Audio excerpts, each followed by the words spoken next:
Wait, Jim's gonna shut him down. It's a double kill for Jim. Oh my God, Jim! Looking pretty good. It's gonna be a triple kill. Jim comes on fire. Jim comes on fire.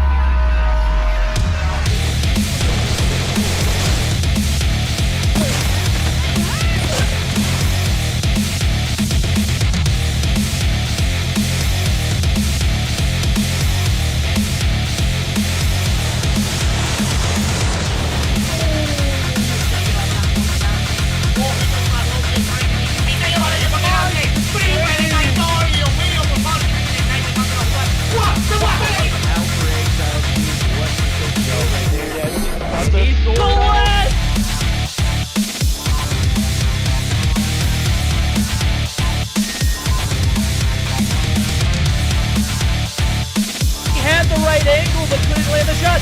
The dark scope, the two-piece!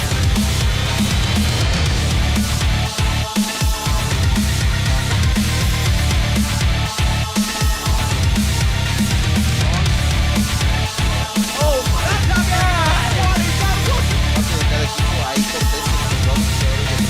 Trató de darle ese respetazo ahí, consigue una pelota y rápido se voltea y Destaque na marotagem, belo ângulo dele.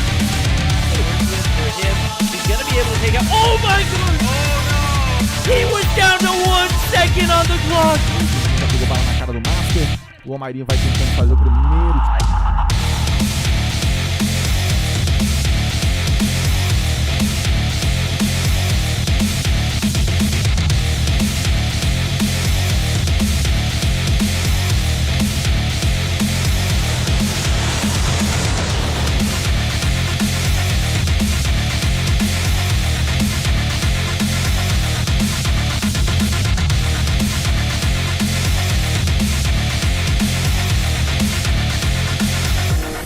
Da estátua vai tentar o tiro porrada e bomba! Vem! Clutch muito difícil de vencer, mas...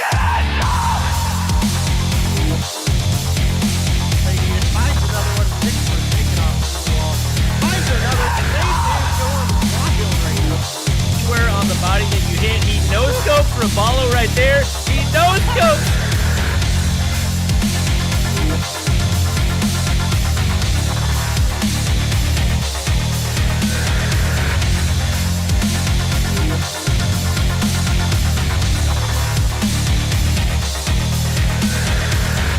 termina eliminando a Jack y Wax queda solamente vivo por parte de repente consigue la primera baja de este Sam, se da cuenta que no se puede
Ladies and gentlemen, what's good? We're back with another day of Mobile Mayhem action coming at you guys. We got some high octane matchups coming at you. We should be joined by Day relatively soon here, but we've got one of the matchups that we look forward to every season of Mobile Mayhem, and that's going to be Zygnus versus 11T.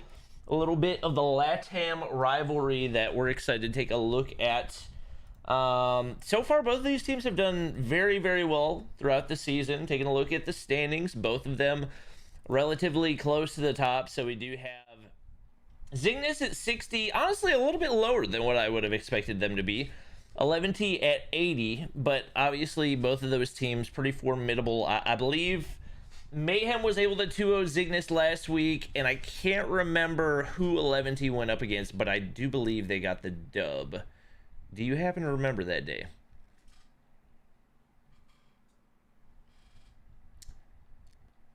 Hello? All right, I think just about back now. Okay. Don't know what happened, but all of my Discord just decided it didn't want any more to do with any of that. Okay.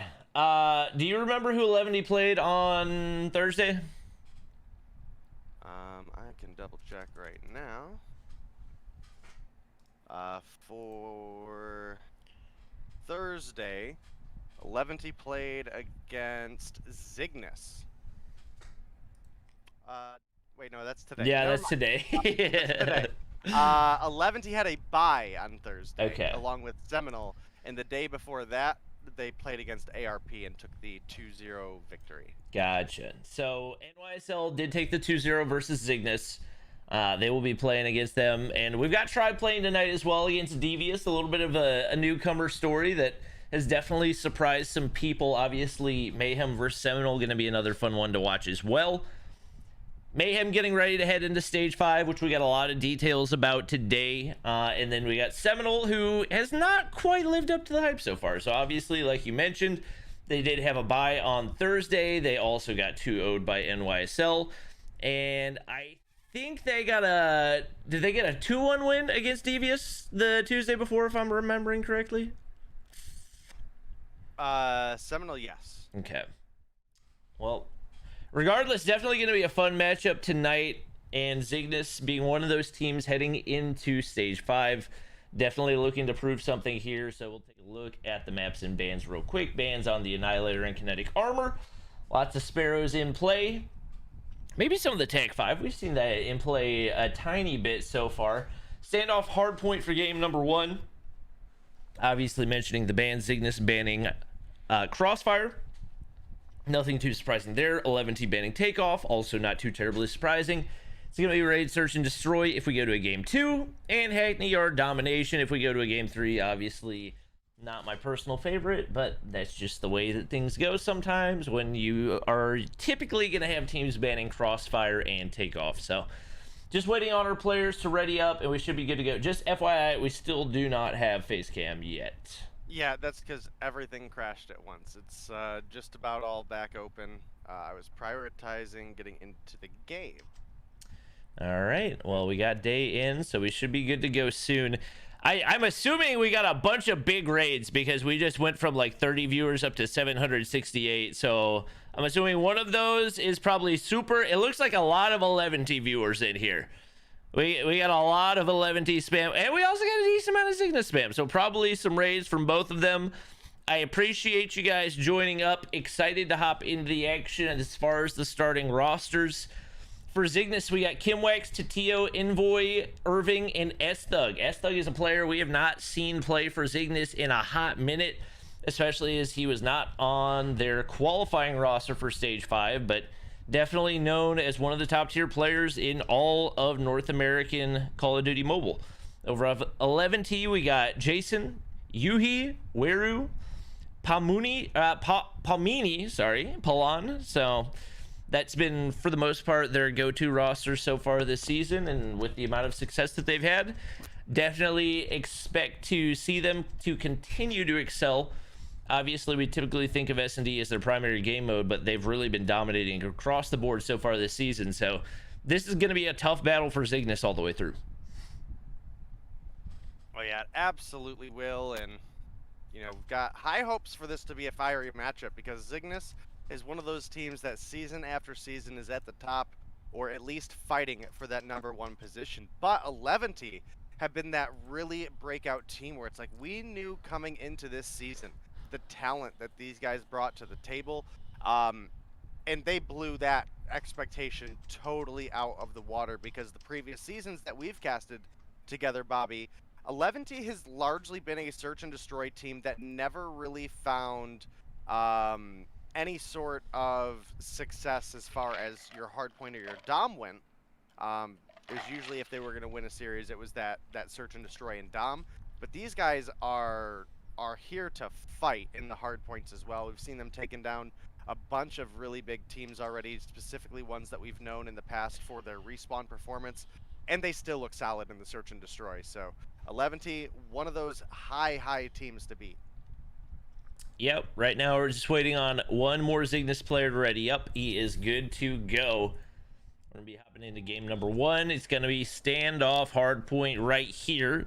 Just a reminder for everybody in chat, today is Day's birthday, so make sure everybody to type happy birthday Day in the chat, and also mods, you can tag him so everybody can go follow him as a birthday present today. But anyway, hopping into the action right here. Obviously we're gonna see a lot of MX9s in play, as that is currently the most dominant gun, especially in the close range. And in a map like standoff, you're gonna have a whole lot of close range engagements. We do see the Holger coming on out for Palan right here. Envoy trying to get an angle, not able to spot anything over the top right there. And it's going to be Jason pushing in the backside. A little bit of time going in for 11T, but it's going to be Zygnus getting the break off the start. 11T looking to contest, but S-Thug suppressing Fryer across the middle. I'm curious to see how well he plays. Could potentially be a little bit rusty depending on the amount of hours he's been putting in since his most recent time in Mobile Mayhem. And 11T already retaking the lead for themselves, as now it's Zygnus pressure on to try to get the push in. Yeah, I do actually need a moment, as my game did crash right as that started. I'm loading back up right now. Oh, But, good.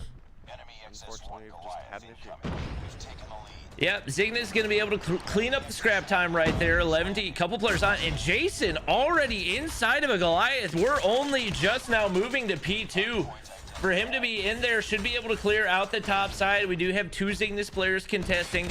S-Thug laying down some shots, trying to take out the Goliath, and right now they have no option but to hop on down right here. He's going to be able to terrorize that top side and open up an opportunity for his teammates to push in as well, dodging the concussion, dodging the nades. This has been a huge play for him off the start. 8-1 right here. A massive streak to get things going off the start for 11T. Right now, Palmini with 5 kills on the board as well. Palan, the only player not able to do anything. We got 3 players peeking. It doesn't matter. They tried to get everybody in there for the contest, and that's just 3 free kills for Jason.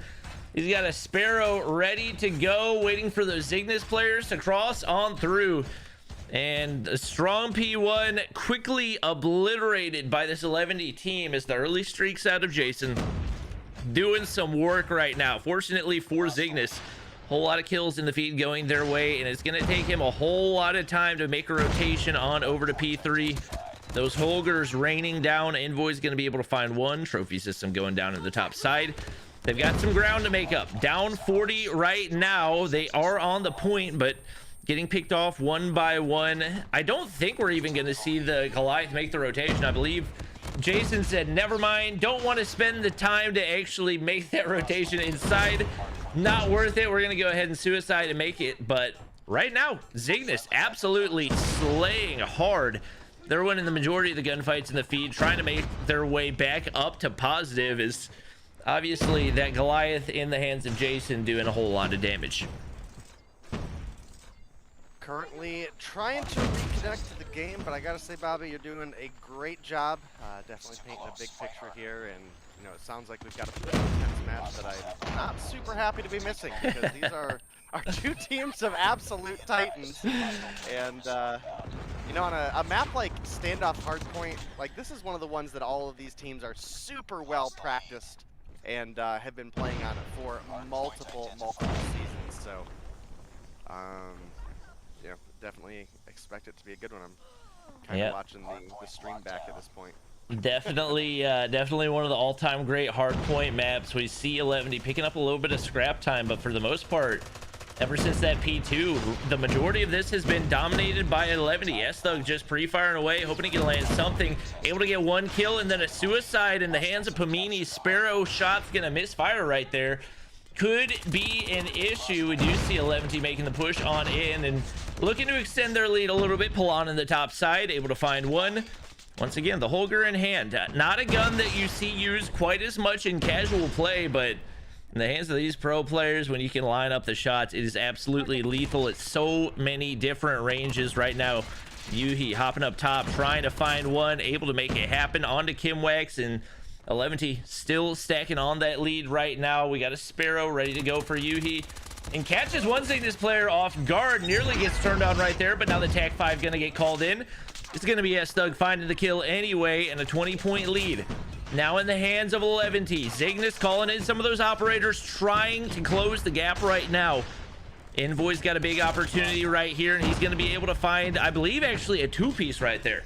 Could potentially end up being a game changer, as right now they need about 30 more points in order to make this comeback happen. Envoy going to be able to find one right there. Pre-fires away. Players looking to make the backside push. Weir's right there, but the Hunter Killer to the face going to slow that on down. And right now, Zygnus working this hold to absolute perfection. Actually, nobody on the point right now. Envoy's pushed out to try to maintain map control. That's going to allow 11D to get the break on in. Irving getting some shots in the backside, trying to slow down 11D, but he's got two players to contend with. Palmini going to be able to get the frag right there. A big opening for 11D right now. Zygnus only able to get about 10 more seconds. That's only going to get them within 20 points of this Zygnus team, or of this 11D team. And right now, Palmini on the flank from gas station right there, going to be able to find two. And with the map control leaning over to that P2 side, this could be exactly what they need to close it out. Sparrow comes on through. S-Thug's got an opportunity. He needs to make the most of it. Gets shut down. Only 8 more seconds needed. Irving needs to hop up. He needs to do it now. They've got nothing. The operators, the score streak's coming on in. 11T maintains, plays that perfectly all the way through, and they come out on top, 150 to 124. Well, I didn't get to see it, but obviously, as I was mentioned before, these two teams spawned on in, that 11T have massively stepped up their respawn game, and taking down a team like Zygnus is more than enough proof, right? So definitely a big game there, and both these teams still incredible search and destroy teams. So real opportunity that this one could still go into a game 3 scenario. Obviously, I'd love to see the Dom come through between these two teams. But our next match for these two is going to be a search and destroy on raid. So it is another one of those maps that is largely practiced by a lot of the teams. It's one that's been a repeat contender season after season after season. And if we do go to a game 3, it would be a domination on Hackney Yard. Can't say I'm super excited about that, but I guess it's also not the worst thing that could have happened. Yeah. Could have been Crossfire. Could have been Crossfire. Jason coming up big for 11D right there. 26 and 12. Way double positive for him. And even with Weir having some struggles at 8 and 12 for the most part across the board, they look pretty good. And he's also one of those players that's not necessarily a bad respawn player, but we usually think of him as primarily a search and destroy god. So if they're able to get through with him having a subpar performance, the S&D, you got to think really good chance for them. And right now, if you're Zygnus, you got to start picking things up. S-Thug did as much as he possibly could, only went 2 negative in a minute 20 on the hill, but really did not get a whole lot of OBJ assistance. Kimwax 0 seconds on the hill and 12 and 19. That's not going to make the cut in the Slayer role. Definitely need to step things up right here, especially the closer and closer we get to stage 5. This is a team that I think a lot of people consider to be a contender for the top of the western side of stage 5. So they've had more struggles, I would say, so far in this season of Mobile Mayhem than we've seen them have in most recent seasons. Trying to get connected to the lobby right now, Bobby. I'm gonna jump in on my phone too, just in case. Oh, we got you in. Yeah, I think. There we go. All right, both devices. Just in case. I'd rather do it on the computer where I have my keybinds and stuff, but clearly Game Loop is not wanting to cooperate. So I figured we'll go ahead and get the phone in just in case. That way, if something does happen, I can still hop in it with you. All right. Backup plan. Yep. Right now, if you're Zygnus, you need to win. You are very dangerously close to that number 6 spot where you just don't want to be. Taking a look. Devious has an opportunity tonight. Obviously not an easy one, as they'll be going up against Tribe, but they have an opportunity Seminole with an opportunity to climb. It's, once again, not going to be an easy one going up against Mayhem, but if you're Zygnus, you got to find just some points right here, especially with that gap starting to form between the 4 and 5 spot. 20 points between them and 11T right now. Admins, just FYI, the game is not loading for me. Oh. I have not loaded in. I hit the retry button, but it just showed a bunch of empty avatars, so hopefully... I don't think we're in the game. Oh. Okay, then I don't know what's happening. Yeah, I'm watching S-Thug, like, ready up and unready up, so I don't think we're in the game. Huh. Interesting. Game... Yeah, oh, very. game glitch for everybody. Nice. Nice. All right. Thanks, everybody, for hanging out. We'll get this squared away momentarily. I hope. I apparently should have just hit quit game instead of retry, but once the game finishes spoof loading or whatever you want to call it, hopefully at that point we can get loaded back into things. All right, now I'm ready to go.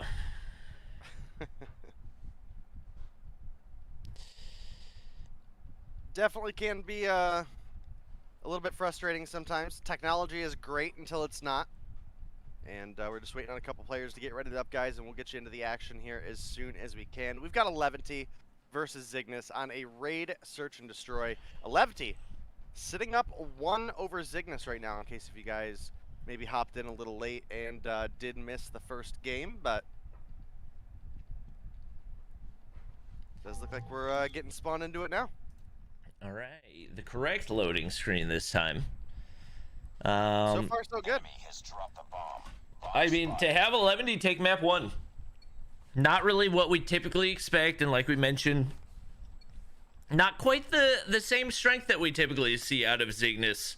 Usually I feel like usually they're going back and forth at the top with Tribe for those #1 spots in a lot of the especially smaller tournaments, and right now just not really finding a whole lot of momentum, especially in Mobile Mayhem. So we'll see if maybe they can regain a little bit, but Tatiyo's going to get picked off the start. That's going to be Jason with the first blood, and now the nade's going over top just like that. Couple players traded on out, but it is still going to be 11T with man advantage. Kimwax right on the back right there, going to get picked as well, and now the pressure on for Irving and S-Thug to try to clutch up right here. Irving going to be able to find one, but Holger not going to have a whole lot of mobility. That's going to be a tough one to win, and now all the pressure on for S-Thug. Like we mentioned, kind of a legend of Mobile Mayhem. He's going to find that first pick right there. Jason's going to drop. That's typically going to be the primary sniper for 11T, and with the bomb going down, now playing the slow game, hoping he gets somebody to overpeak on one of these head glitches. Nobody for 11T trying to take any unnecessary angles. It looks like he's going to be able to make his way all the way up onto red. Looking for somebody in top laundry, but there's nobody there, and probably going to get spotted out from the side. Here's the audio cue onto Yuhi. Round the corner, shorty shot's going to land, but he doesn't have a whole lot of time. Palan up above. He might not have the angle to be able to get the kill right here, but he actually goes for the fake on the defuse, and that's still going to be able to land it. I don't know if he's got enough time. I don't think that he does. So close to clutching up right there, but it just wasn't meant to be. Definitely a very, very close round right there, but it is going to be a pretty big win in the first round for 11T. Again, they come into this search and destroy having a one-game advantage by picking up that hard point. Again, I did miss that, but it sounded like it was a pretty intense game throughout a lot of the stages.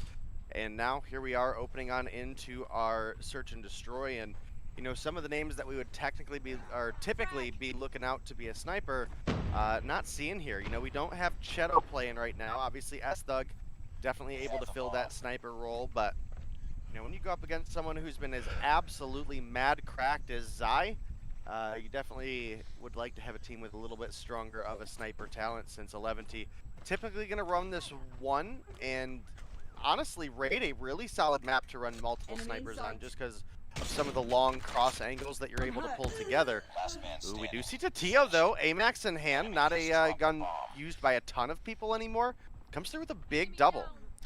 Yeah, that's a gun that got a massive nerf in the recent update, but obviously still no issue for him is the amount of hours he's putting in. Definitely paying off right there, and now an opportunity for Zygnus to tie things up right here. He might be AFK off the start, so we'll take a look at Zy, aka Jason, trying to get this first blood. S-Thug slowly creeping across. It looks like he's going to have an angle to get some information, but not going to be able to land the shot right there. Jason trying to check over onto basketball court. Nobody playing that area, and Envoy's going to be able to find the first blood onto Pamini. Now trying to make his way on up into Cabana, and the Zygnus players have rotated down on the bomb site. Jason gets the information, tries to land the shot, but Tatio safely behind that bomb head glitch. Nade's going over top. No trophy system, but he's able to slide away, and Tatio able to find another one right there. He's made the big plays so far for Zygnus. Right now, 4 kills on the board and looking to make it a couple more. Still that one player on the inside of Cabana. For the most part, looks like the 11D players have stalled out. Tango down. Contact with enemy. Yeah, we do have Wiro pushing on up. He's got an MX-9 in hand. Definitely a good gun to take at a close-range gunfight like he was up against Tatio with, but it's also a really nasty head glitch to try to deal with, and ends up getting wall banked. Couldn't take him down, and S-Thug able to pick up the kill onto Zy, who was quickly on the run away from Tatio, who was able to get a shot in and then was chasing him down with the shorty. So Zygnus looking alive here, come through with 2 rounds in a row. Yep, definitely a big opening for them, and just like that, Jason's gonna get the opening pick onto S-Thug, and that was the player that alongside Tatio had been doing the most of the carrying. So those two combined for 11 him out of the equation. Definitely an opening for 11T right here. And Wiru, who we've talked about multiple times even heading into this game, typically expect him to be the S&D carry. 0-3 off the start, so they very much need for him to start making some plays. Right now, Tatio left all by himself.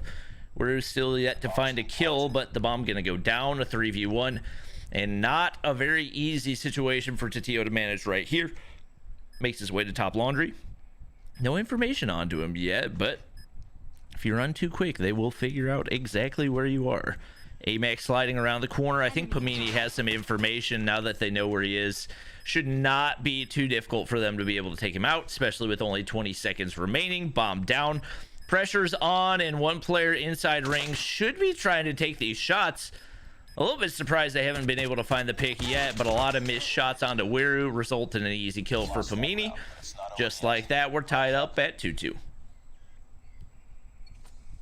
Yeah, definitely an exciting game between these two teams right now, and the team that comes through with this round win is going to take the 1-round advantage going into the second half. But 11T being able to tie things up here at least puts them in a position where they're not going to be down 4-1 against Zygnus, who are they going to be going on to offense. But you can see we do have 11T pushing on up to Tio, not able to take one down before he dies, but you can definitely imagine he got a pretty solid call out to his team as an entire enemy roster just swept through in front of him. Wiru gonna get the return frag onto S-Thug. It's now a 4 versus 3 in favor of 11T, and they were able to get the bomb plant down. So that gives them a great opportunity where they can force Zygnus to play against time and ultimately possibly come together and make a mistake. Yep, Irving making his way down the stairs. He saw Wiru, but Pamini rounds the corner. Perfect timing for them. Trade comes on through. Jason's gonna drop 20 seconds, but there's an 11D player on the flank. Pamini's above. Huge opportunity for him. He's able to find one, and now Envoy all by himself. Only 11 seconds to work with. This is basically an unwinnable round for him, especially with Pamini in the top side. Just not very doable, and as the clock ticks down, no time for the defuse either. Wiru said, I'm gonna pick up the kill just because I can right here. And another big round goes in for 11T as they try to avoid Zygnus making the comeback, and they're going to be able to retake the lead right here.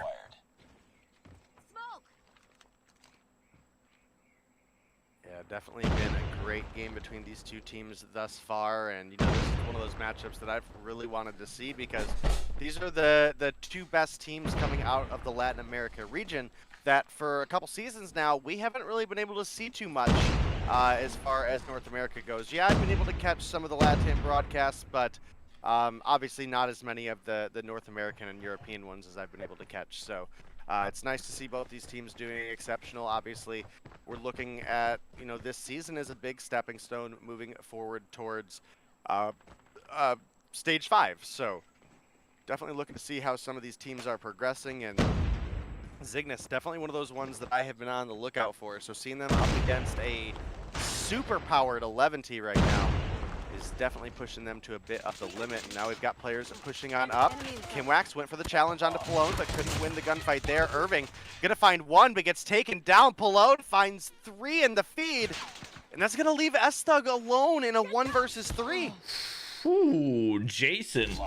Little slide peek on basketball court right there. Going to be able to find another 411T. And they are looking to make this a 2-0 right now. Looking really, really solid across the board. Couple iffy rounds where they let Zygnus back into it, but 2 in a row going their way. And right now, Zygnus desperately needs a groundbreaking round right now. S-Thug so close, and he's actually going to be able to land the headshot over top of Cabana.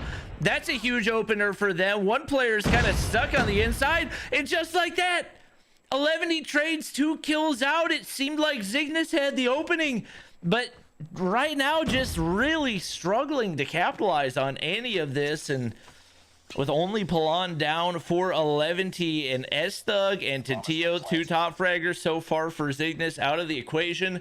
Bomb down. Not an easy round to win, and just like that, Palmini gets traded out. Huge kill for Kimwax right there. It's going to be a 3v3. We're peeking the backside, but you don't want to challenge that rockhead glitch. 11D forced to back way up right now. Obviously, Zygnus with the bomb planted right here, exactly where they want 11D. Jason's going to get picked as well. Now the pressure on for Yuhi, on for Wiru. Only 1 player remaining. Envoy's going to drop, and it seemed like they had the play. Once again, the retake from 11D goes on in, and they are 1 round away from closing this out in a 2-0. Yeah, I mean, look, I knew this was going to be a good matchup right out the gate. When we saw these 2 names facing off against each other, I was here ready to go for it. But my goodness, did I expect 11T to come through with such a commanding 2-0 victory? Absolutely not. I absolutely could foresee them winning this one, but I didn't expect them to make Zygnus look this much out of character, I guess is the easiest way to put it. But you can see Zy's looking for a rotation up from anybody hopping through L wall there, but right now, it is Zygnus with at least the 2-for-none kill pickups here. Tatio rotating in through behind, was looking for Jason, but Shorty in hand, going to pick that kill up, and it's not enough to tie things up, but it's at least enough to bring things a little bit closer. And now, S-Thug able to pick up 1. Zy just barely able to make it away from Kimwax's Holger there, but we're rotating from behind, going to pick up a kill on Envoy, who was the bomb planner, and now Zy left in a 1 versus 3. He's got a great angle with the sniper here, but 2 Holgers raining in on him is just a little bit too much. You can just hear the non-stop spray of silenced Holgers from basketball court as S-Thug just hearts come to the top side. There's just no opportunity for anybody to peek. And right now it seems like if you're 11T, your one key to success is don't let them get it into basketball court, because if you do, they're just going to absolutely pre-fire you to death. Right now, S-Thug, a big opportunity to land a shot. He's not able to make it happen. 1 trade in for each team. Palmini and Envoy drop off the start. Jason actually gets spotted right there. Now he's in a rough spot. Gonna need a slide peek to get away. S-Thug not able to land the shot. And both teams able to get away with 4 players apiece.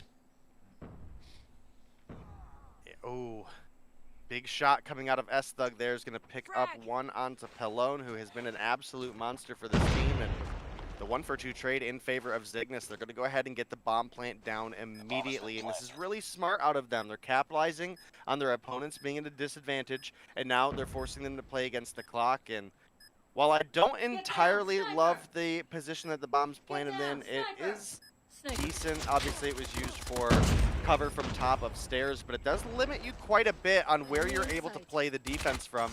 And this is a big issue where we can start to see 11T just ripping through the members of Zygnus that are left alive. And now it's the TO left in a 1v2 and just can't win the gunfight against Yui and Wiru. And 11T gonna come through with the 2-0 victory over Zygnus. That was some beautiful trigger discipline out of Weirder right there. It gets all the way up to top modern. Sees a player completely exposed out in the open, but knows he's got the MX-9. He's got the sniper, probably not the Chell.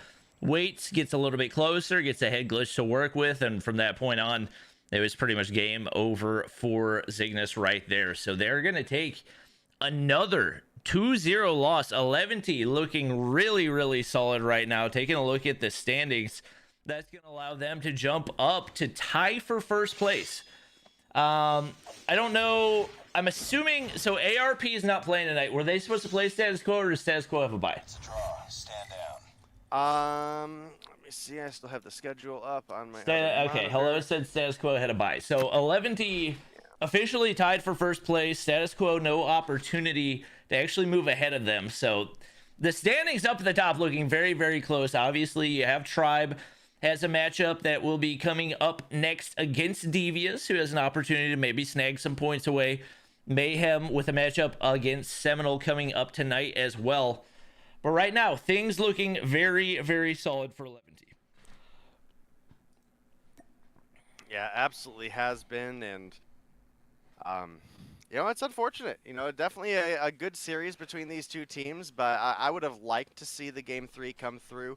But 11T, again, as I mentioned, not only are they still an incredibly potent search and destroy team, but they have stepped their respawns up phenomenally. And these guys could be on the track to take first place. And, you know, looking at some of the NA teams, you know, we're definitely hoping to see some of them step up to the challenge because obviously we've had some pretty major rule changes over the past couple seasons. A couple seasons ago, it was the flat-out separation of regions, and now there's actually a pretty big incentive to compete well in your home region because the top 2 teams of that region are going to get an opportunity to play against teams in the opposing region, and that is why we have 11T and Zygnus here. They were the top 2 teams from Latin America, and the top 2 NA teams are fighting for an opportunity to fight in the LATAM event as well. So a lot on the line, much more than just the bragging rights, much more than just this tournament's money, but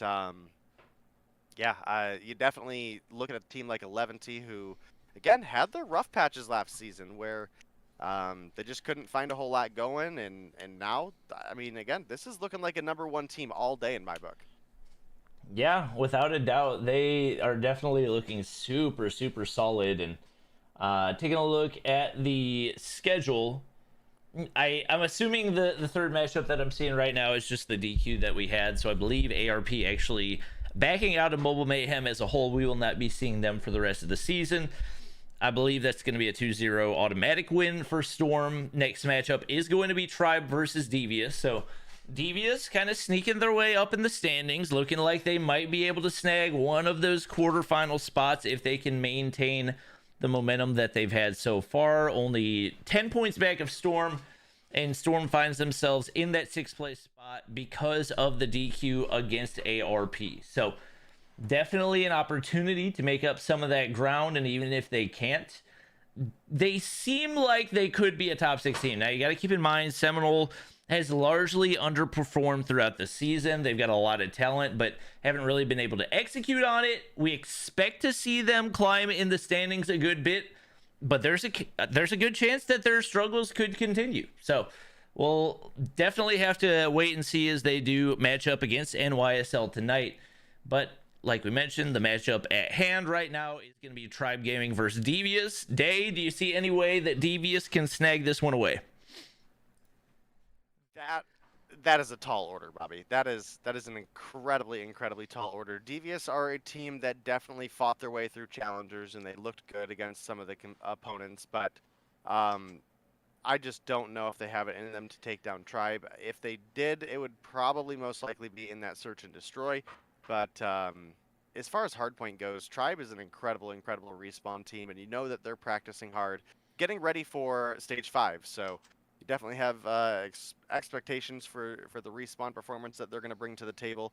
Obviously, in addition to that, you have Tribe looking way better in search as well. You can definitely tell that they've been putting that practice in, no matter how modest they are about it. So as we start boiling down into this next set of games here, I definitely expect Tribe would probably pull together the 2-0 victory. Again, if Devious are going to pull together a win, I would think it's probably going to be that search and destroy.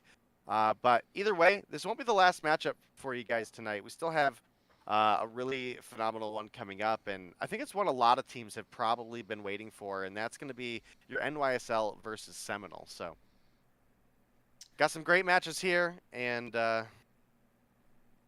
my goodness, COD just cannot have an appropriate name, can he? Not allowed to happen. No can do. It looks like the majority of the team has gotten their names changed, so hopefully a little bit of differentiation from what we had last week. Yep. Most of them are appropriate. But yeah, right now it's Devious looking to play spoiler and hoping that they can make something happen right here as they are getting ready to go up against I won't say the Kings of North America, but definitely a team that has been up at the top of North America for a really long time in Tribe Gaming. It looks like they will be loading in their starting roster as well. Parrish loaded in, Bolu loaded in, Marshy. If I had to guess, we will probably also have Band and Envy. Has that been their go-to starting lineup for the most part?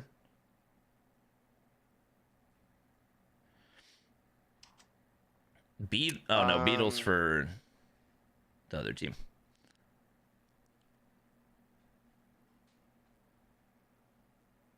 Trying to pull up the rosters right now. For which team were you asking me? Last player for Tribe is usually Envy, right? Yeah. All right.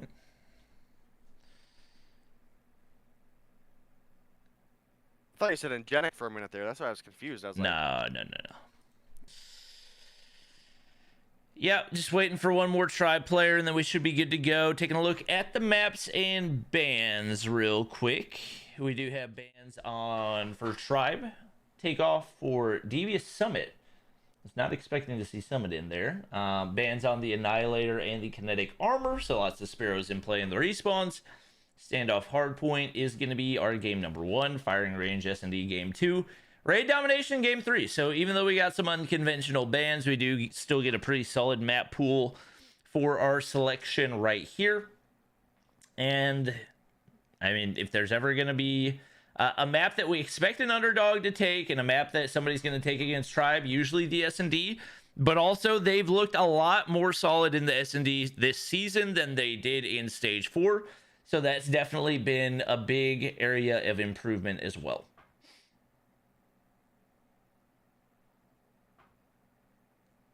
Yeah, definitely expecting big things out of both these teams. Obviously, Devious going to want to come through and find an upset. They're in a pretty rough position, Bobby, as far as their overall score goes.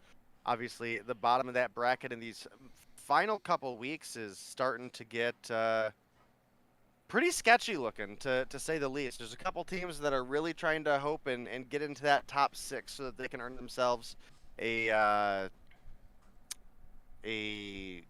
quarterfinals spot, but obviously none of these teams are coming through and making it an easy opportunity for them. Let me see if I can pull up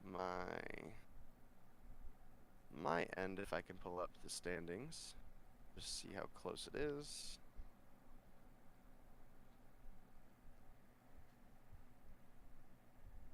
Yeah, I mean, very close as we are, entering into week 5 here. Storm, the current gatekeepers of that 6th place spot at 50 points. Zygnus, not super far ahead. They do have 60, so they have a little bit of a cushion, but nothing too crazy.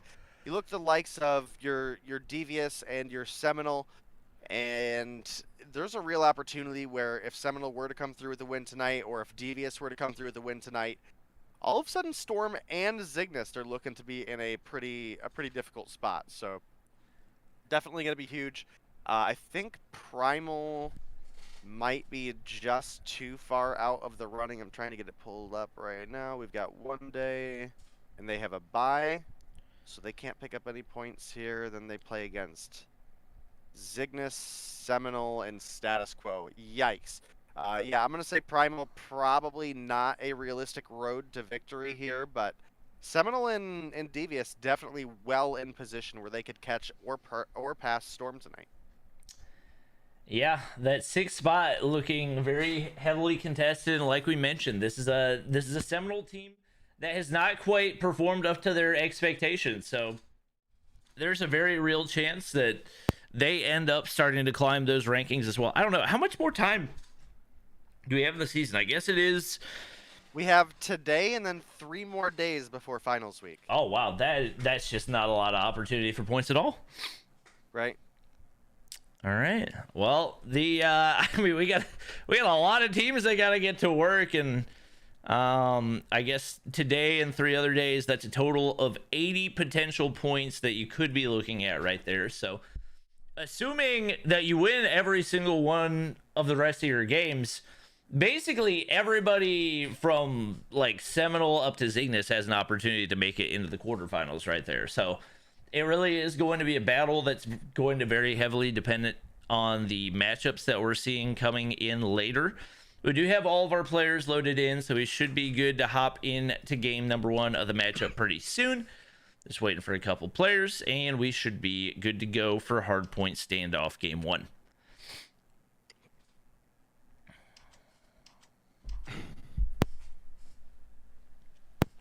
Yeah, definitely got to say, you know, your players to look out for in this matchup for the side of Devious have got to be Blessed.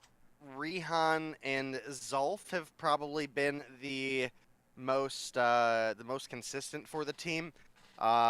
Ning Yun and Beetle obviously have had their performances, but consistency has, I don't necessarily want to say, been an issue, because as a newly formed team, obviously we don't expect these guys to come and not make any mistakes, right? But definitely not been as flashy players as the remainder of the team. Blessed says I need to download Standoff, but What? I do not. It might be I a don't know. glitch. Yeah, I just opened it and it says I don't have anything to download. Okay. Bolu's also not ready, so I don't know. Yeah, I don't even know what's happening right now. Hopefully, everything gets squared away pretty soon right here. Oh, we might have Days. Hey, we do have Days face cam. There we go. I'm having all sorts of issues over here, and I've been running some tech deciphering on my end, and I actually think it's just flat out this update of the game loop emulator that's just crashing everything. That is a very real possibility. Admins, we do have everybody ready up, so we should be good to go. Unless it's saying that Day doesn't have the map again, which is also possible, just because that's the way the spectator client runs sometimes.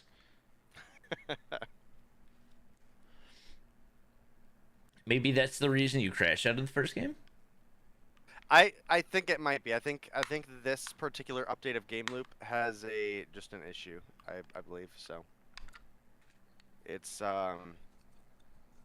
working for right now, but for whatever reason, it is running at like just shy of 14 gigabytes of memory. Oh my goodness. That's a lot of memory. All right. Are you in the game?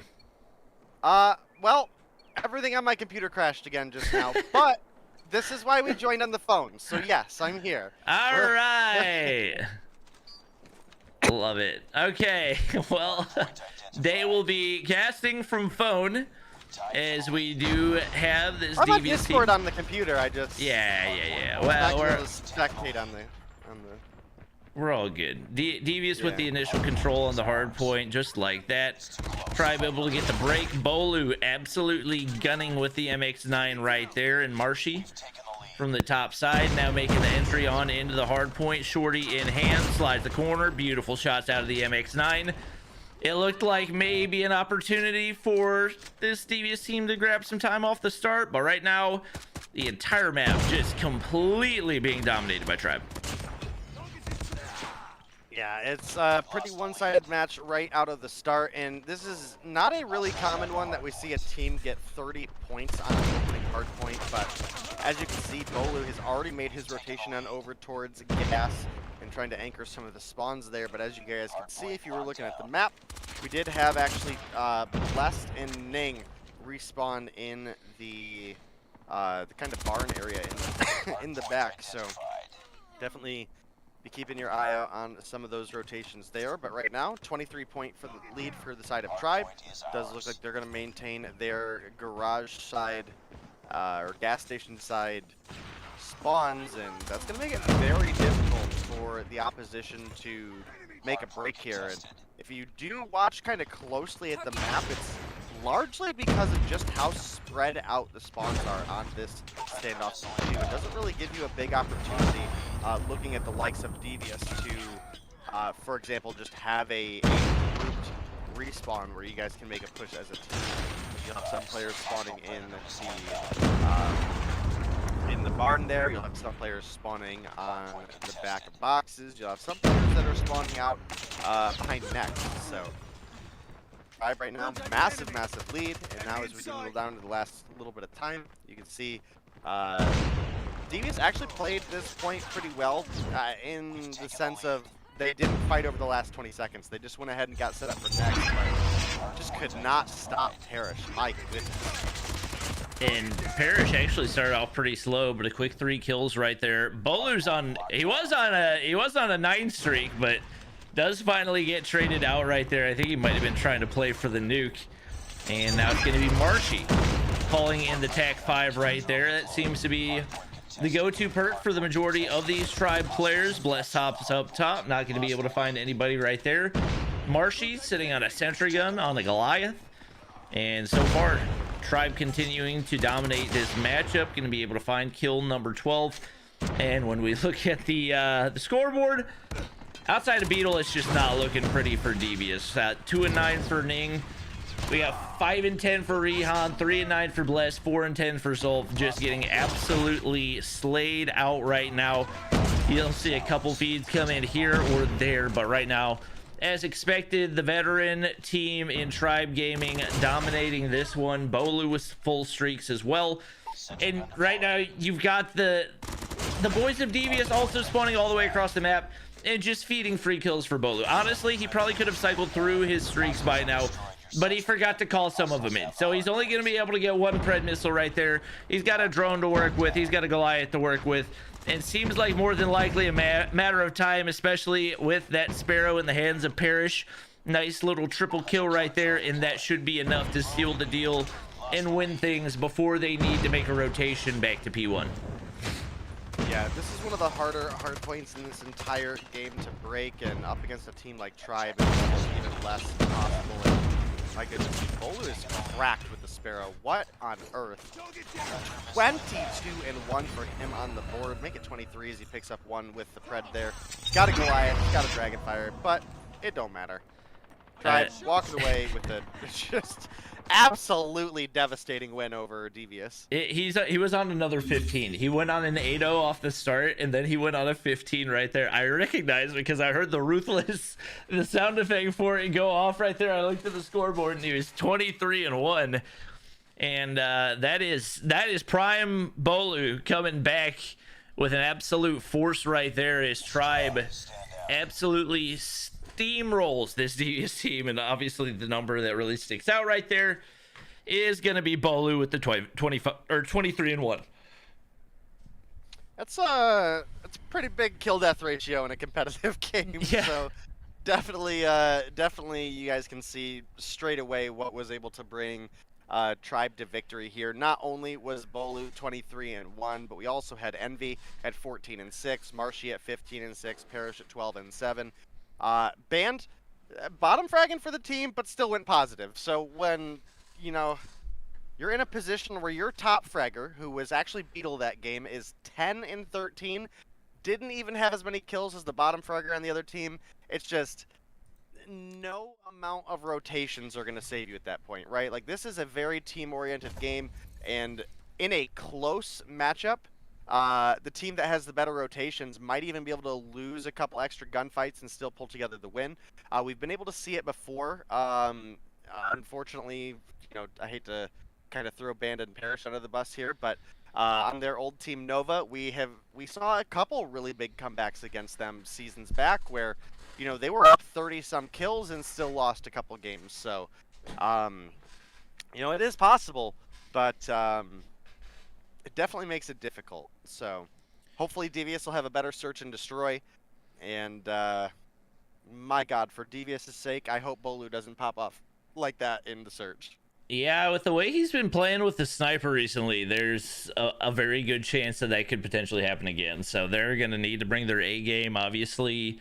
Rihan is one of the players that we've kept an eye on, one of the more up-and-coming snipers. And one of his, I think his rookie season, he started to break out, and then we kind of just didn't see him for a little while. So hoping that he can bring his A game here and maybe keep things close as we get ready to hop into the search and destroy. Looks like most of our players are good to go as we get ready to hop into firing range.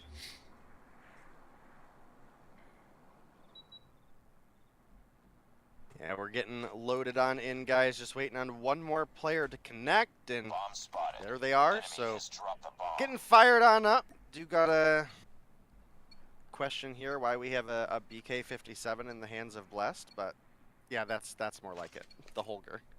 I was real confused for a second there, but he is going to swap off that and start getting ready to go here.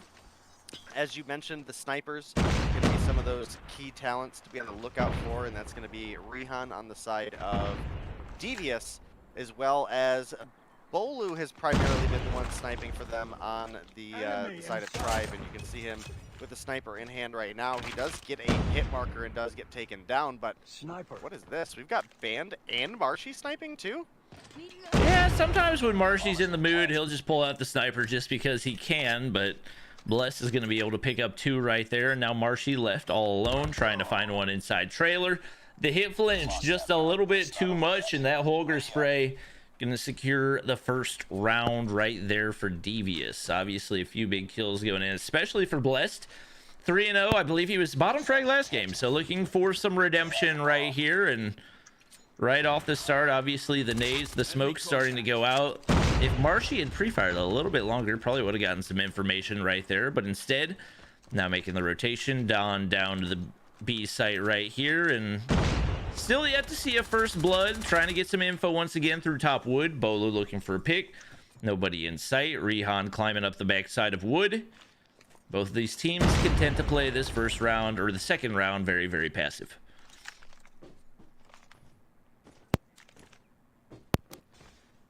Yeah, you can see Marshy starting to push down with his team towards B, but we don't really have a firm commit out of Devious coming down this way. If we do look, Band right at the back of trailer here might be in a pretty dangerous spot if he keeps peeking that corner, and as you can see, Rihan was there ready to take his head off should he peek around again. And now with Blessed, aka COD, pushing on up. 3 kills on the board for him. He does have a Holger. It looks like he might be wanting to challenge this head glitch, but Tribe making that rotation around. Zolf gonna find one onto Parrish. That's a really big opening pick, and now you can see that Envy was looking to maybe challenge trailer, but backs off, sees head through the window, and just barely not able to find those bullets to connect, and Zolf ends up picking up another kill. Band gonna find Blessed. It's now a 2 versus 2 as Band finds another, but Bolu comes through finding Beetle, and now what was looking great for Devious has fallen apart, and the defuse is going to come through for Band as him and Bolu clutch up that round in a big way. Largely Band. Band found 3 of those kills in a 2 versus 4. I think Band found 3 and Bolu found the other 2 right there. So I think Bolu had an opener on the flank, and then one player going into trailer as well. The duo right there making the big plays, and Envy and Parrish still trying to find something to start here for Tribe, as once again, no surprise to see these Devious players playing relatively passive, and Ning actually pulling out the SKS right here. So definitely one of the stronger long-range options outside of an actual sniper, and I would argue actually a better option than the AMAX in this season of Call of Duty Mobile. Could potentially see some more appearances of that as we do get closer and closer to stage 5, but no surprise here. Both teams playing things nice and slow. Band thought he might make a push on up, make a little challenge around that wood barrier, but instead gonna go ahead and back things up. Big hit marker onto Ning, gonna force them to slow down even more, and right now time continues to tick.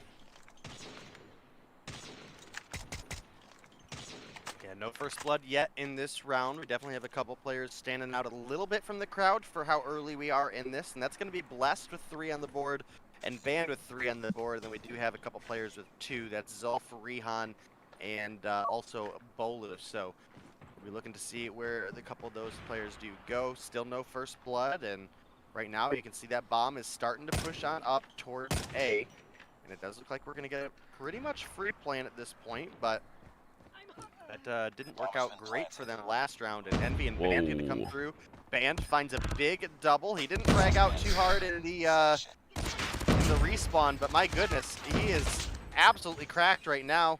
Going to get the assist on that final kill as well onto Zulf, and my goodness, Band just absolutely mowed through the couple players that were trying to rock that head glitch, and then the rest of the team able to come through with a pretty big pinch as well. Going to clean him up in a actually really clean round for the side of Tribe. I think they only lost out on 1 player that round. Yep, I think they had 1 drop on the retake, and outside of that, pretty flawless right there. So 1 early round going in for Devious. Outside of that, not really a whole lot going their way. Rehan trying to make the push on over to the B site, see if he can get a pick right here.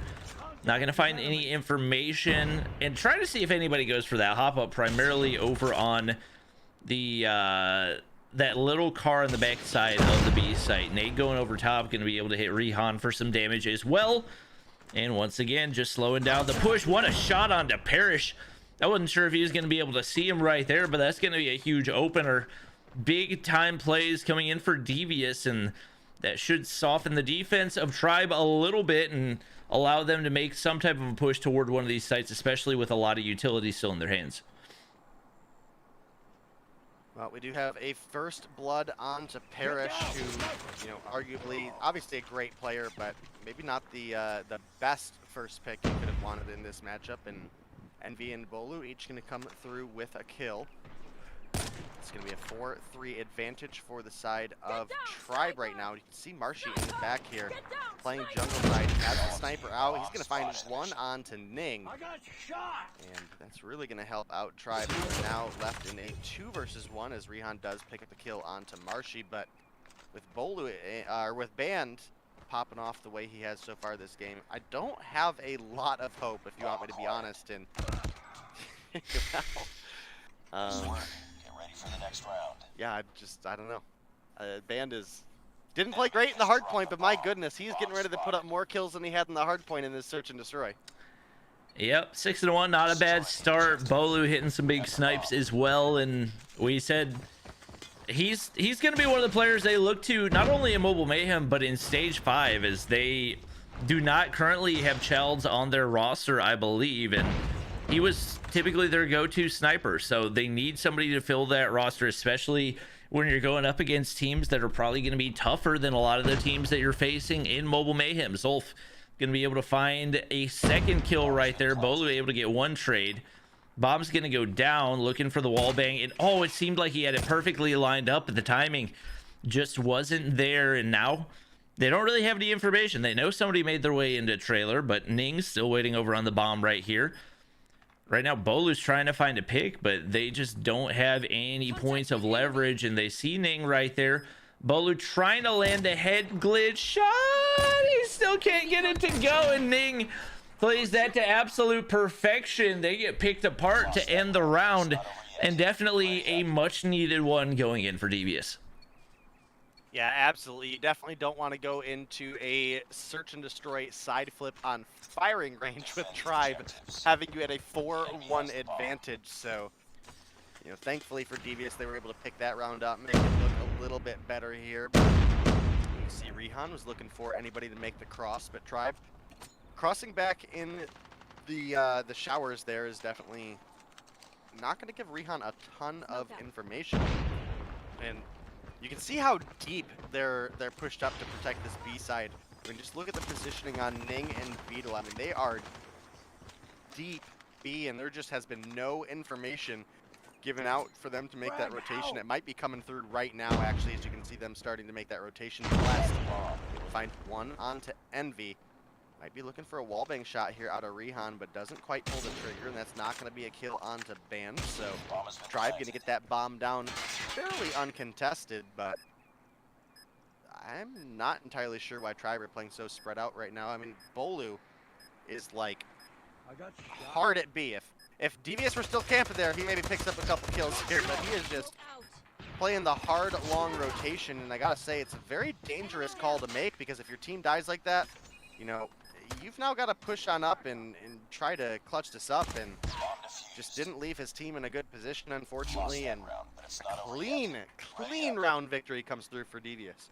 And Bolu actually had eyes on the legs sticking out, but I think he thought it was a dead body. He was actually the player that was defusing the bomb right there. So now, Devious going to be able to tie things up, and even without the experience that we're seeing in this Tribe team, they're still finding a way to make it happen. Zolf, like you mentioned, one of the big factors for them, especially in the search and destroy. 7 kills, not in the sniper role either, but getting the information and really just being the team player they need him to be. He's going to get turned on by Envy right there, and a couple kills off the start going to go the way of Tribe. Beetle's going to be forced to back up right here, but he's going to be able to find Band in the process, and just like that, we got 3 players remaining for each team. Bomb is down on the inside of Trailer, and right now, Blessed has a pretty good angle to work where he can get a lot of information, potentially a kill as well. You got to be aware of the information you're giving away. They're spraying through the doorway, and they're actually going to be able to find him right there. I think you can shoot through that little edge of the trailer, but he's got teammates backing him up right there, and now going to be able to make his way back on into Trailer. Marshy looking to make the push right here, but not connecting on anything, and Bolu's gonna drop. Things opening up. Ning finds one as well, and it's all on to Parrish. He's rounding the corner, MX9 in hand. That's gonna be an easy kill for him, but Blessed on the inside of Trailer hits the shots once again. That's gonna be 3 rounds in a row going in for Devious, and they've got a shot at taking the search and destroy now. Yeah, they definitely do. They're now just 2 rounds away from pushing us to a game 3, and this is right what I said off the bat, is if they had a chance to win, it was going to be in this search and destroy where Tribe have typically struggled quite a bit. They've definitely improved, but not super consistent on it yet. So let's see, the Lily, aka Marshy, going to come through with one onto Zolf. Blessed, however, going to get the refrag. It's going to be a 1-for-1. The bomb plant does go down, and now 40 seconds on the clock, and we've got to see a play happen for Devious here, and Tribe largely set up for a good defense here. This is a much better set of positioning for them to be in than the last round, but ooh, Envy picks up a big one on Blessed there. I think that actually saved Parrish's life. A couple refrags do come through. Shots coming in from behind. Parrish gonna find one. And Parrish. Nice work. Good stuff. Wow, there was, I think it was Bolu set up back in the smoke where nobody could see him, and even if Parrish hadn't been able to find those kills, he should have been able to clean them up right there. But a huge comeback round for Tribe right there as they somehow find a way out of them, even with the numbers dwindling right now. Rihan, a lot of pressure on him to find one of these opening picks. There hasn't been as much effectiveness for Bolu as he really hasn't been able to find a whole lot on these offensive rounds. Smoke's starting to go out. He's going to back up right here, but really, there's nobody waiting for him over on the B site. He's taking the shots, trying to hit the wall bang, but that's going to allow at least one player for Devious to go ahead and set up into position. He's going to get shut down pretty quickly. And Tribe with solid control, but Beetle hitting those shots onto Parrish, and once again, it's going to be Devious finding the equalizer. Bolu forced to back up again. Yeah, it is going to be the 2-for-1 trade as Blessed is able to find the kill onto Marshy, but Envy right there for the refrag, tying things up. It's 3-3 with 4-4 on the scoreboard. Top fraggers, man, are slaying out. I mean, we still have Band leading the run on the side of Tribe, but everybody else on Tribe has 5 kills on the board. Band with 9, and you look over at the opposition, everybody doing pretty solid over here as well. 7 for Zulf, 8 for Blessed, 6 for Beetle and Rehan, and 4 for Ning. So nobody realistically having a bad game here. Just a very even performance between these two teams.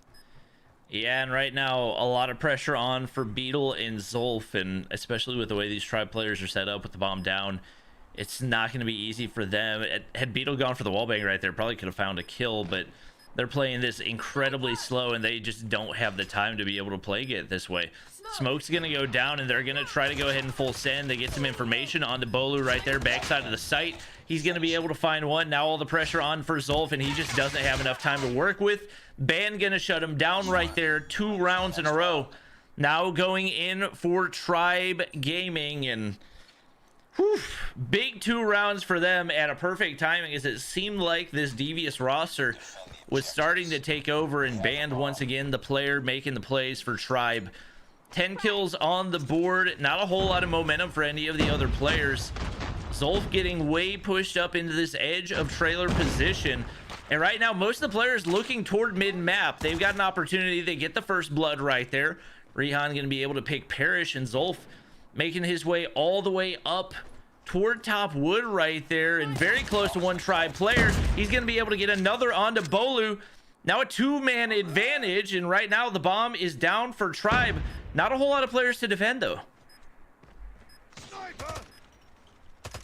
Yeah, definitely close round here. We've got less than 30 seconds on the clock. Marshy able to clutch up 1 kill there, but Band finds 1 and gets taken down. It's now a 1 versus 2.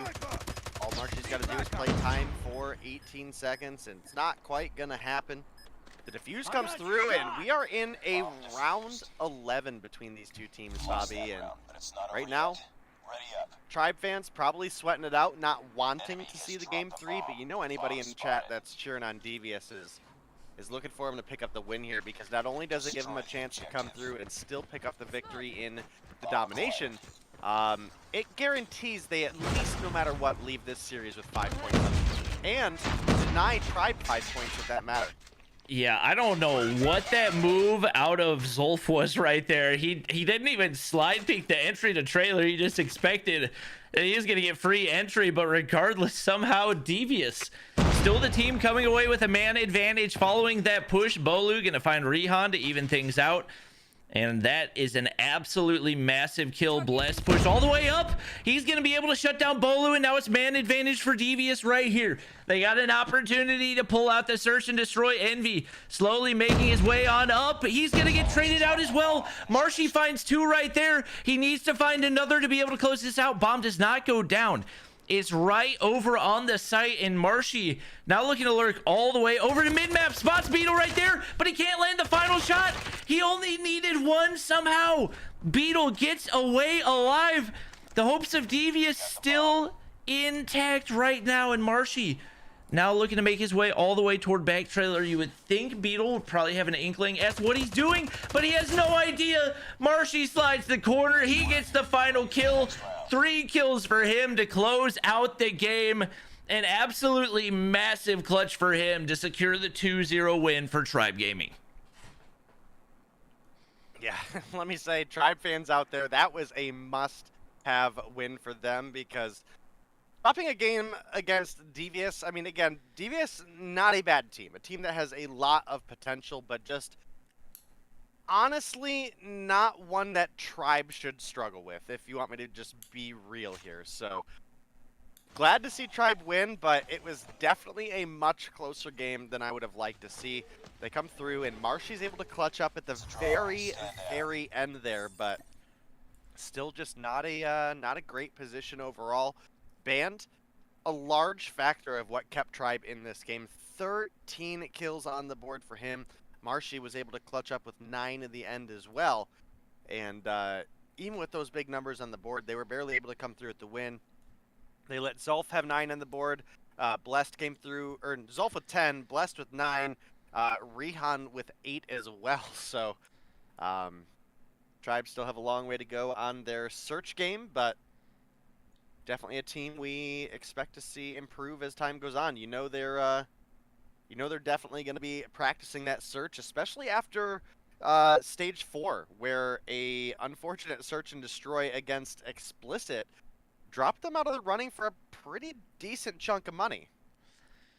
Yeah, it's I mean, right now, especially when you keep in mind that stage 5 is coming up, if you're a Tribe, you really need to solidify that search and destroy.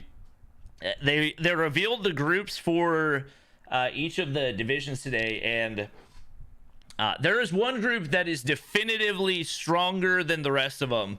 I believe it's Group B, has NYSL, Tribe, Zygnus, Godsent. Oh, who am I missing right now? What's the other regions? Oh yeah, they have Oxygen and Anarchy as well. So overall, that group just looking absolutely lethal. And if you're going to be able to go up against teams like that and get the win, you got to be able to find some search and destroys. Tribe with a lot of struggles against, no disrespect at all to Devious, but not a very experienced search and destroy team, still able to push them to round 11. Tribe's got to find a way to close those out a lot earlier than they've been able to. So we'll see if they can continue to build on what they've been working on. Final matchup is going to be NYSL versus Seminole. And Day, I will let you give me your predictions on that one while I go grab a water.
All right.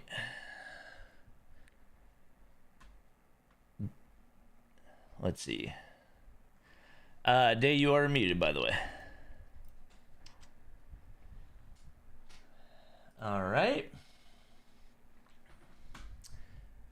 Well, ladies and gentlemen, we are getting ready to hop into our final matchup of the night. It is going to be NYSL versus Seminole. Looks like for the most part, Seminole with most of their starters.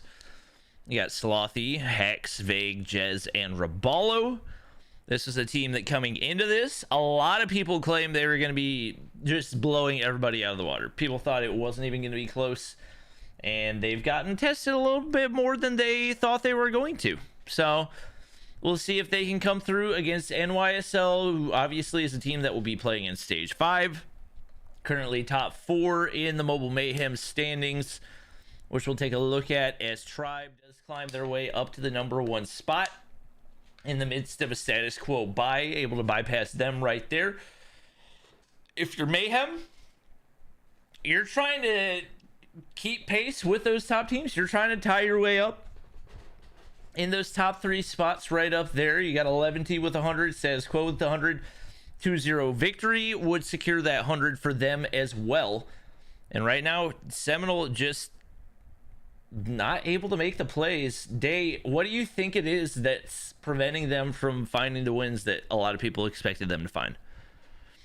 Well, that's a good question, and I do apologize, chat. I was trying to maybe hopefully get my mic issue fixed. I know you guys were saying I was getting some weird gain stuff, so that's why I was quiet for a minute there. But I actually do have quite a bit to say about this one, and it actually hits on both sides of the matter. So Mayhem is a team that I don't necessarily want to say they've had a bad season, but because of just the way the schedule played out, they were looking down for a couple weeks in the standings, just due to having their buys early on, as well as having some tough matchups early on as well. But last week, we saw them come in and play against Zygnus, and it was the most organized we've seen NYSL all season long, in my opinion, as far as their actual play, their rotations, their gun skills, the whole shebang. And, moving on into this matchup, I also know that Seminole have been working quite a bit with Tribe in their scrims, so they're gonna have maybe a little bit more organization of their own sense. I know Bolu has been helping them out a lot, especially in some of the other tournaments. He's been helping coach them through, and I feel like that could be a big factor, because I think that's the biggest thing that Seminole really had going against them is they didn't have a direction. They're all incredibly, incredibly talented players, and people can sit there all day long and say, hey, the Seminole team, they're going to come in and they're going to smoke everybody in NA. But when you come in and the team just doesn't have that direction, they don't have that drive, they don't have that leading voice, it ends up being a bunch of younger players that just come around and honestly BS, have a good time. Yeah, they dominate a bunch of opponents, but when it comes into some of those stronger teams that they're going to go up against, your 11Ts, your Zygnus, your Tribes, your Mayhems, your status quos for that matter. They've had a fantastic season as well, and that could be a little bit of an edge to Seminole, as having one of those teams that has been on the top for season after season come through and help coach you guys and get you guys on a straight line, help you guys with your communications and your rotations. Even if they're not always going to be there, if it at least helps them get that more mature winning directive, that's a scary thing in the talent that Seminole brings to the table. Yeah, I think they have the gun skill to be able to be one of the top teams. I think a lot of it comes down to too much. Yeah, a lot of it comes down to discipline, and at the end of the day, these teams that are competing for stage 5 spots, like, these guys are practicing for 3 to 4 hours a day minimum. So it's just not something that you're going to be able to roll up to and just play however you want to play and assume you're going to get the victory, especially going up against that amount of practice. Would definitely love to see them improve, and like you said, if they've been practicing with Tribe, getting some direction, then an opportunity for them to make some plays here and maybe be able to take the match against NYSL. Obviously, the respawns are going to be where they need to shine in order to be able to take that, because trying to depend on your S&D against NYSL to take the match, not going to be an easy thing to do. But excited to see how this one plays out. We will take a look at the maps and bans before we hop into our final matchup of the night. We got Mayhem banning Hackney Yard, Seminole banning Crossfire, not too surprising, Annihilator and Kinetic Armor bans. So once again, probably a lot of Sparrows in play. We got Takeoff Hardpoint for Game 1, Summit S&D for Game 2, Raid S&D for Game 3. Anything that sticks out to you there, Dave? Not really. Just, as far as the game goes, I gotta say this is, in my opinion, wait, hold on. What is Hello saying? Server ban issue. Oh, okay. I didn't know if that was related to us. My apologies there, but looking at the lineup, this is actually quite honestly one of the better best of 3 lineups that I've seen all season long. Blatantly honest, like, Takeoff, the least terrible game mode to play on it is Hardpoint. Maybe S&D could make an argument there, but I hate Dom on Takeoff, so I'm glad if it's going to be in the rotation, it's at least in that Hardpoint spot. As we go into our Search and Destroy on Summit, again, we've talked about that earlier tonight. That's a map that all of these teams have been playing for seasons and seasons, and should have more than enough practice on, and then you round that off with a domination on Hackney Yard. Or, I mean, sorry, a domination on Raid. Hackney was the third game for the first series. I do apologize on that. But a Raid, another map just that all of these teams have practiced, all of these players are going to be super comfortable on. And a very strategic map as well, because it's one of the more open B flags for Dom. So if we make it to that, we'll definitely have to be looking out for those players that are going to be playing rings, going to be playing mid, and trying to find some B picks on the long mid kills. But I don't know. I'm pretty excited about it. With the Kinetic and the Annihilator banned, I definitely got to think Annihilator, while it is a common ban, it's one of those ones that you have to ban against NYSL just because of how deadly Tectonic and Little B are with it. But that leaves things like the TAC 5, the Sparrow, the Death Machine all open and ready to go. Yep. Who was the starting lineup for NYSL when they beat Zygnus? That's a good question. I don't remember. Okay. I was just curious whether or not it was Leon or one of these players, because we've kind of seen a rotation for them. Obviously, Little B, Tectonic, and Nero, kind of the players that you expect to start for Mayhem, and usually Awaken, but sometimes there's a rotation between Awaken, Space, and Leon. So it does seem like, to a certain extent, they're still trying to figure out what their starting roster is going to be for Stage 5. I know even heading into that, they weren't 100% expecting that Space was going to be starting for them, but even since then, it seems like he's gotten a lot of reps in. So it could very well be that they're a lot more prepared to play with him in Stage 5 than they were for Stage 4.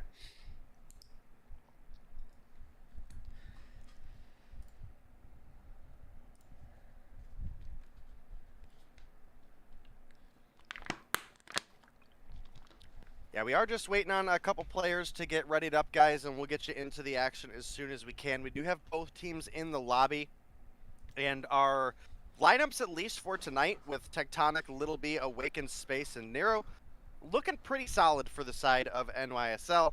And of course, you know, pretty typical / standard lineup for the side of Seminole. I think the one that would maybe normally switch out is that spot with Rabalo. We typically see a couple of the players that are on this lineup switch out in there. It's either going to be him, Forsaken. I think they had Saizu for a minute too. Is he on their roster this season? He might be. I thought Hi was the other player. I might be wrong on that. Yeah, well, Hi too, but I couldn't remember if they had Saizu or not. I don't think that they do, but I'm not positive. Like yeah. I was gonna say, he's another kind of like ace in the hole player that they could have pulled out, but if he's not on the roster, that makes it pretty difficult. So, Yeah. Yeah, Hi I would say is the most consistent one in that number 5 spot, but they definitely have several options. Yep. I think we are currently just in the process of getting an issue squared away. And once we do that, we should be good to go for game number 1. If you're Mayhem, heading into this, your main thing, especially in the hard point, is coming out strong. We've seen so many times where they just don't show up in the first 1 or 2 hard points, and they put themselves in too big of a hole to be able to find a W. So if you're this Mayhem roster, you got to come out strong, and you cannot come out flat, especially against a team that has as much gun skill as Seminole, because if you let them snowball early, they will make you pay, especially with those score streaks and their operators.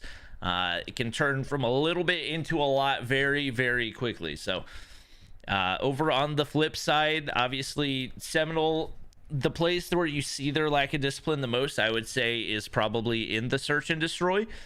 That's where they're going to need to learn to play patient.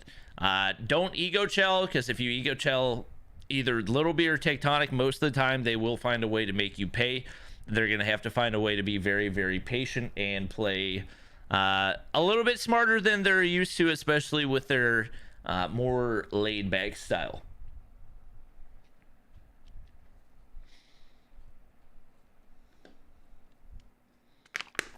We are just trying to resolve an issue with one of the players, guys, and we'll get you into the action as soon as we can. Obviously, this presumably going to be one of the better matchups that we have here tonight. We want to get into it just as much as you guys do, especially since I think this one has a lot of potential to go to a Game 3, depending on if both of these teams bring their A game or not.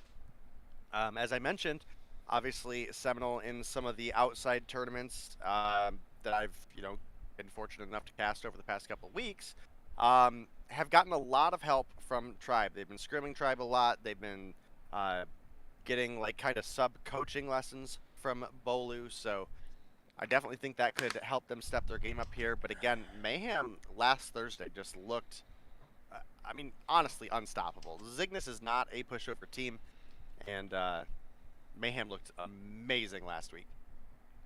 All right. Well, I think we got our one issue squared away, so we should be good to go pretty soon right here. Just waiting for 2 players to ready up, and we should be good to go for hardpoint takeoff. And I think hardpoint on takeoff especially is one of the ones that can snowball quickly. It plays, I'd say to a certain degree, it plays somewhat similarly to Crash in that you're not necessarily playing for P1 nearly as much as you're playing for P2, just because that is the power positions that's going to set you up for P3. So we'll see which of these teams is able to get that early control. And right now, if you're Mayhem, especially a lot on the line as you're trying to practice for stage 5 as well. So we got everybody in, ready to go for game number 1. It's going to be Mayhem on the east side. It's going to be Seminole on the west side, and get ready to see a whole lot of MX9s, and also Space rocking the SKS. I know that's one that he's really been enjoying, especially with him liking to play a little bit more of a passive play style, playing those longer angles.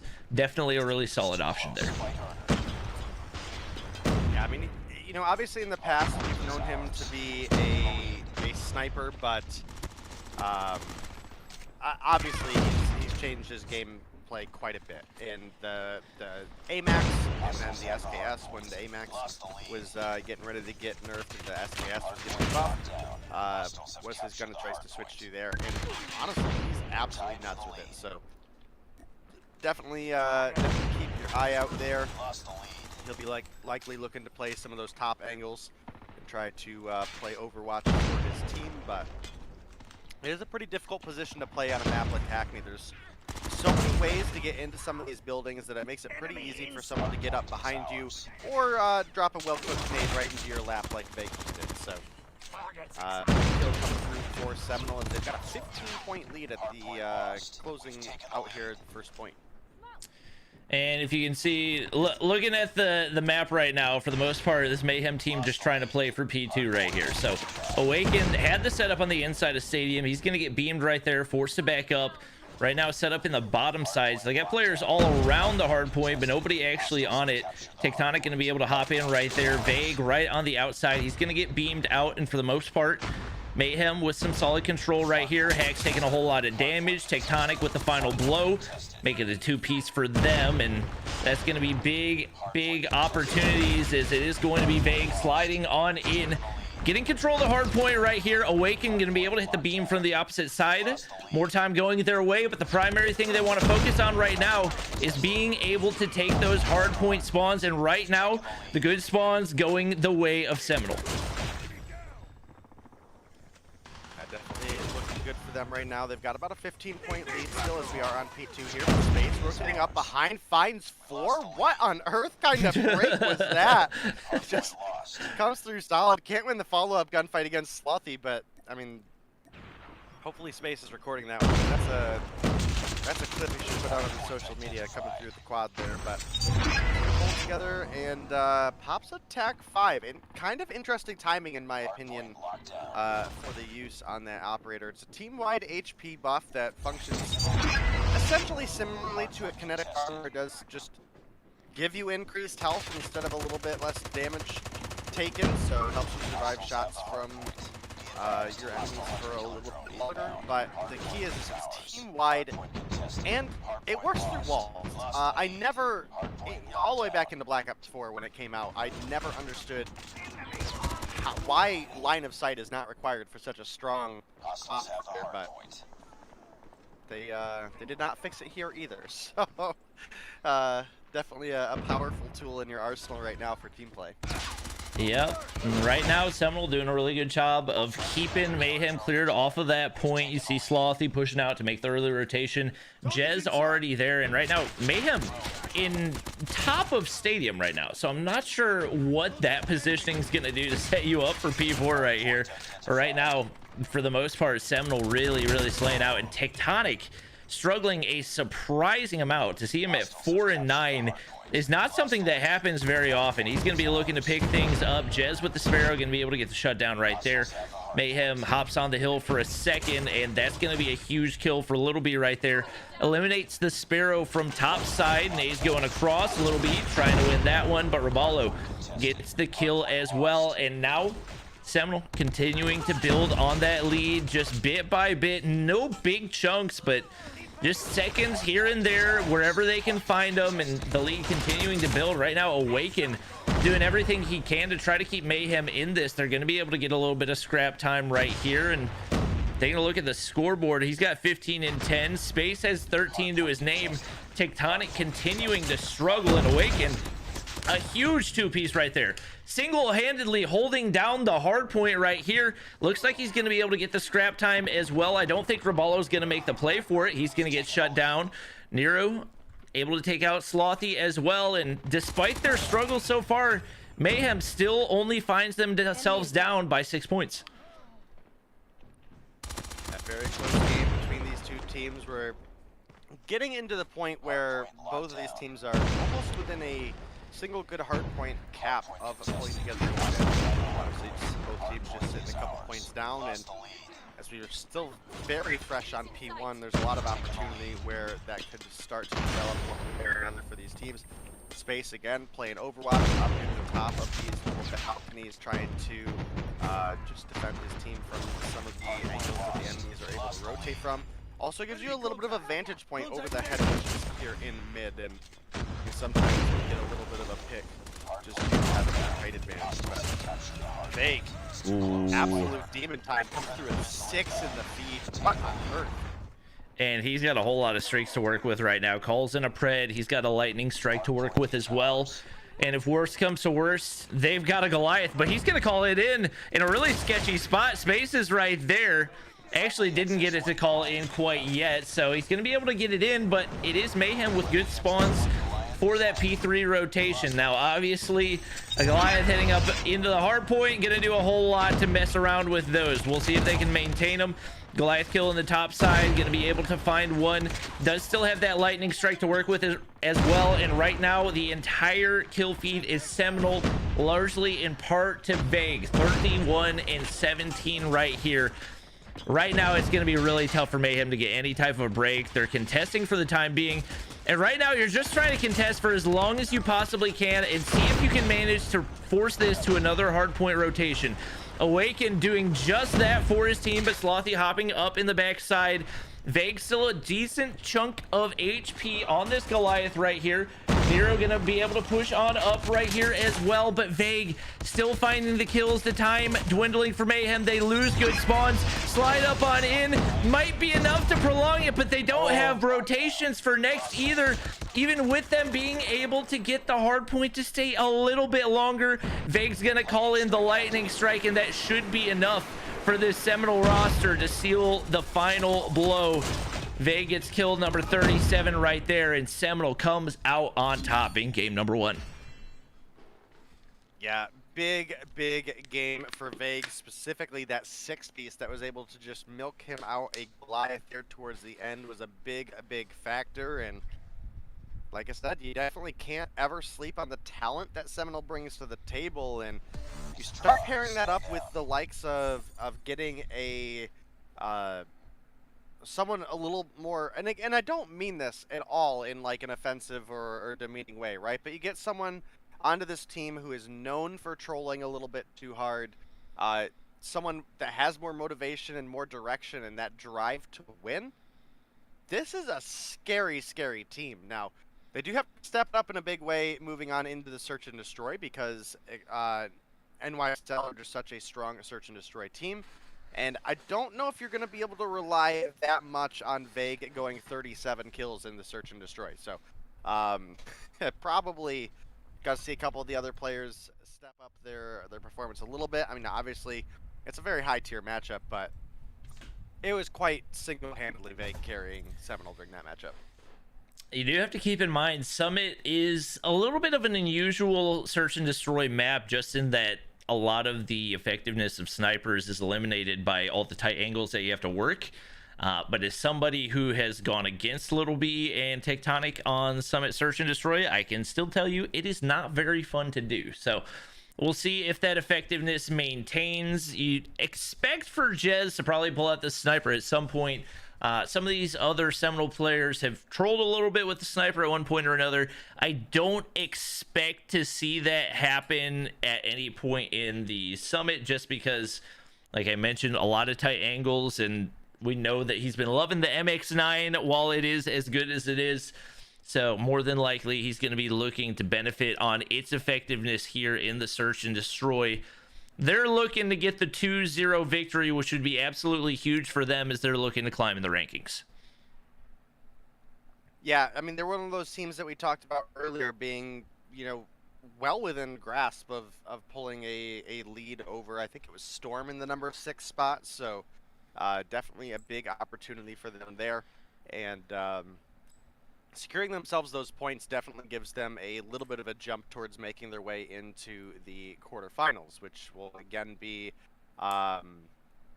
we have today and then 3 more days of play. So there's not a lot of time left for some of these teams towards the bottom to really start working their way out. And with ARP dropping out, that does at least take a competitor out. Not that they really had scores on the board, but it's at least one of those teams that you don't have to worry about making a late season comeback, because 3 games on the board, 6th place was 50 points, and 3 wins could essentially be 60. So definitely had some big opportunities for some of these teams. But man, right now it is not looking great for Mayhem. When you have Tech dropping, I think he was 8-24 in that game. That's a uncomfortable position to be in. And sometimes you just have a bad game. It happens. But I think equally as much Tech having a bad day and Vague having a crazy good day was just not a good combination for Mayhem, but they were still able to pull together just about 100 points in that hard point. So. And honestly, if Vague doesn't get a Goliath, there's a good chance that ends up being a lot closer. But especially with the way that Seminole played, that there was not a whole lot Mayhem could do to counter it. And I will say the majority of the time when we see, and it happens every once in a while, Tech drops a big negative game. Most of the time he bounces back in the Search and Destroy. So we'll look and see if he's able to do that here as we get ready to hop into the Summit. Sometimes you just have those days. So they'll be looking for him. He's definitely got to show up in the Search and Destroy if they're going to be able to take the win. Obviously, Seminole showed the amount of gun skill that they've got. They're going to be bringing that to the S&D. And definitely a must-win game if you're Mayhem, trying to secure a little bit of that cushion in those top 4 spots. Oh, definitely. I mean, I feel like the top 4 are pretty locked in for getting their quarterfinals and or even a couple of the teams looking really good for jumping right into the semifinals. But not a great position for teams closer to the bottom. You're 1, 2, 3, 4. I think they're all pretty much locked in, ready to go. And it's really everything below that that's kind of on the line. I mean, Zygnus taking the 0-2 loss against 11 today leaves them in 5th place at 60 points. That's 10 points ahead of Storm, who I think they were up against ARP today and had a bye, so I'm not sure what. Well, they got a free 20 points because they were against ARP. Okay. Yeah. I haven't seen that reflected in the standings yet, but it might no, be they were at 30 before. They were behind Were they Devious. that low? Yeah, they're behind Devious. Yep.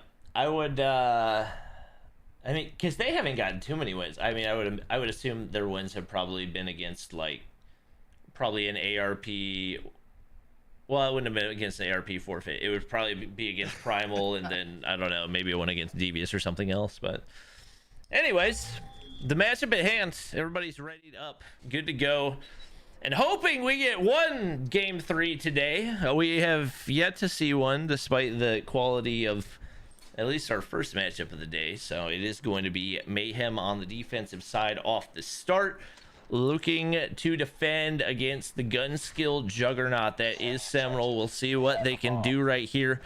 Jez picking up the bomb off the start, hopping into top control right here. No nades out. I was expecting a whole lot of nades, and no surprise to see Little B finding first blood onto Hax with that sniper. Oh, and Little B's hitting clips right here. We saw that first blood, and then Veg and Roballo drop one by one. And he almost had an angle to find another one. The hit marker onto Slothy, but wasn't quite able to find the kill. And Nero is on a huge wrap from the opposite side of the map. Looks like he's going to be able to make his way on through bottom control right here. Bomb's getting ready to go down for Jez, but this could be perfect timing for Nero. He's going to be able to find the kill right there. Slothy's on the inside of green, waiting for the backup right here. Slothy going to go ahead and shell. Got a shorty in hand, able to get the kill, and now the pressure's on for Space to try to clutch up right here. He's got the SKS. That's not an easy gun to use in an MX9 meta. Slothy's on the wrap right here. Space, is the timing going to go his way? He's going to be able to get away in time, and now is able to reevaluate, but not a whole lot of time to work with.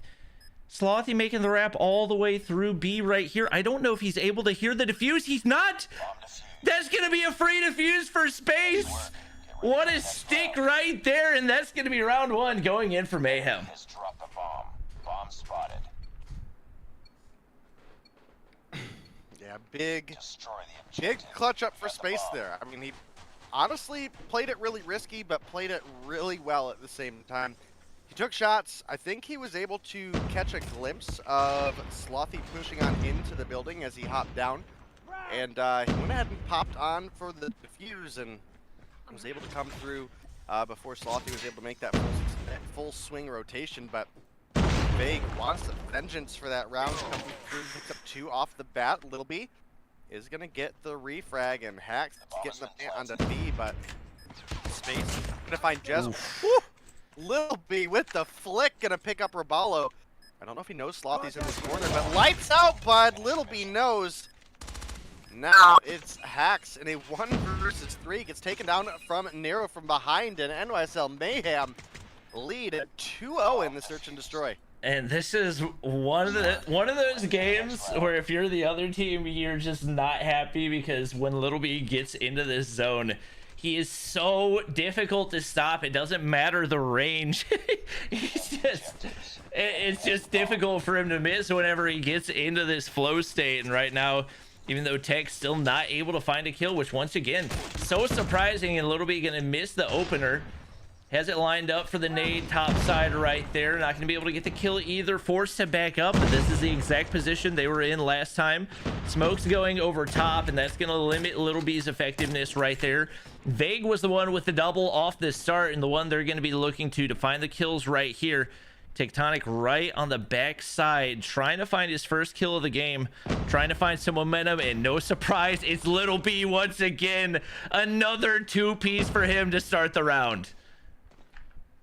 Yeah, Little B is on fire this match, and Nero and Tech coming through with a couple kills to receive there as well. And my goodness, Seminole looked great in the respawns, but it has quickly fallen apart in the search and destroy. Now, I do have to say, defense is the stronger side for search and destroy on Summit. But not so strong that NYSL should just flat out be winning as convincingly each round as they have, right? So, Little B looks like he might have missed the collab, but picks up a free kill anyway on the Slothy. Oh my gosh, you could just see his it was so funny to me because I could see his head peeking up over the edge on the backside, and nobody saw him for Seminole. He's got 9 kills through the first 4 rounds right there. Roballo, you gotta find that kill. You gotta find a way to shut this guy down. Hack's gonna find one onto Space right there, but It's still only enough to equalize right there, and you get some information on Raballo making the cross as well. Jez with the bomb making his way on over the B site once again, and now the pressure on for Mayhem to try the retake right here. Smoke goes down, Jez pushed up in a good spot to maybe find a pick. Not going to be able to find anything, and I don't know why I'm watching anybody besides Little B right now. Finds that one. Jez is right tucked up in the top side. Gonna go ahead, fake the defuse right there. Jez gonna go ahead and peek out. He's gonna pay for that one. Hax is on the inside, but he's weak. Little B, 11 kills through 4 rounds of search and destroy, single-handedly dismantling this Seminole team. Little B is pulling almost 3 kills around right now. Just a kill shy on that. He's also only got 1 death. I mean, dude is 11 KD in search for this matchup right now against Seminole. I mean, this is not a easy team to pick up gun skills against, but right now he's making it look pretty easy. Does take a couple shots there, but makes it out alive. And now we actually have, I believe, Jez rotating up behind Nero. He's going to find one, but spaces there for the refrag. 1-for-1 trade coming through. Awaken able to find one on the Hack. It's going to bring it to a 2-1. We got the bomb. And now Seminole. You can see where they're playing right now as far as their positioning goes. They don't really know what to do, but it looks like they might be starting to make that rotation on over A side. They going to get the hop up on Tectonic. Oh my gosh! I mean, Raballo had every first. I think Raballo hit 3 shots onto Little B before he took a return shot, or before he even started ADSing, and somehow Little B still wins and gets another one right there. 13 kills through 5 rounds, 1 death. This is just a different type of search and destroy performance. This is interesting for sure, and man, if chat right now must be just caught up to Raballo dropping the ball the last time he had sights on Little B, my goodness, I don't want to have to see it when it comes around for the second time, but my goodness, Little B is just popping off. Still Ends got up a kill. picking one at the Renetti. He got one with the Renetti. There were 4 players in front of him. He still got a kill out of it. Oh my gosh, Hack's gonna lay down some suppressing fire with the Holger right there. Jez gonna find a 2-piece. An opportunity where the Seminole team might be able to find a round, but Space gonna be able to find Jez, and now all the pressure on for Hex right here, and Awaken right on the other side of this wall. Sees Space right there, hoping he can get the shot, but Space, the SKS, the 6-0 for NYSL, and we've got our first game 3 of the night.